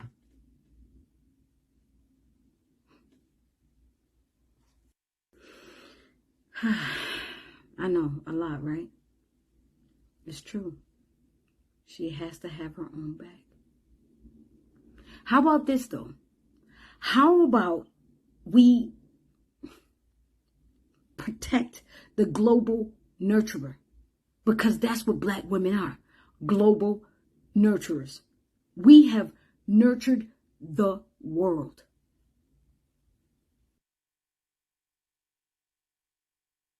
How about we protect her like every other race protects their own? And if she is messed with, there should be hell to pay. Now that's the solution, baby. Staying true to you and me. Not allowing the devil to come in disguise and shield our sight. See, we stay open, hoping to touch someone listening. Praying to feel the message and try to be delivered. Consider all options before choosing door one to sell your soul for $1 or $2. There's more to you. It frustrates me to see so-called artists abuse my love. I want to bring the music back to what it was, what it used to be. When we felt a vibe, deep inside, close our eyes and let go, see. Cats from Aretha to Stevie, Shaka to the Black MJ, India to Jodeci's first 2 CDs, Talib to Flame, and music to me, Justa Verse. Have and will maintain the love behind the scenes, behind the green. You feel me, Flame? Yeah, I propose we stay grounded. Cause this craft we have mastered is founded on a greater plan that has somehow been tainted, but we strive to maintain it, claim it without shaming it. We need to start a new path, seldom taken. Venture into a world forgotten, a world of talent and love of music, where artists wouldn't dream to abuse it. Yo, peace, Justa Verse. Alright, Flame. No doubt. We out.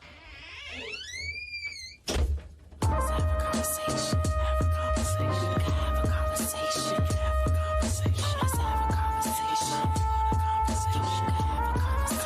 conversation. We can have a conversation.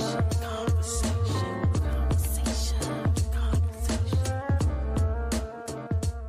And if you would give America some wisdom on how they should be celebrating Juneteenth this weekend. Well, I'm going to say it again, and I said it over and over. Juneteenth's not a black thing, and it's not a Texas thing. That people all over, I don't care what nationality, we all bleed red blood. And the scientists tell us loose is where we begin. And some of us went off in a direction where they lost their pigmentation and the rest of us stayed close to the equator. But we are brothers and sisters under the skin. And we should certainly act like it and get together and dispel all these things that need to be attended to. Now, walking tomorrow is going to be a joy. We've done it before, and I'll do the 2.5 miles to symbolize that slaves in Texas didn't know they were free for 2.5 years. There have been some reasons given. I ain't going into that. But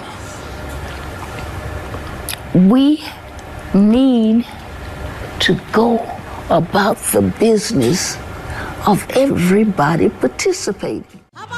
You're watching Unvaccinated Voices on UVV TV.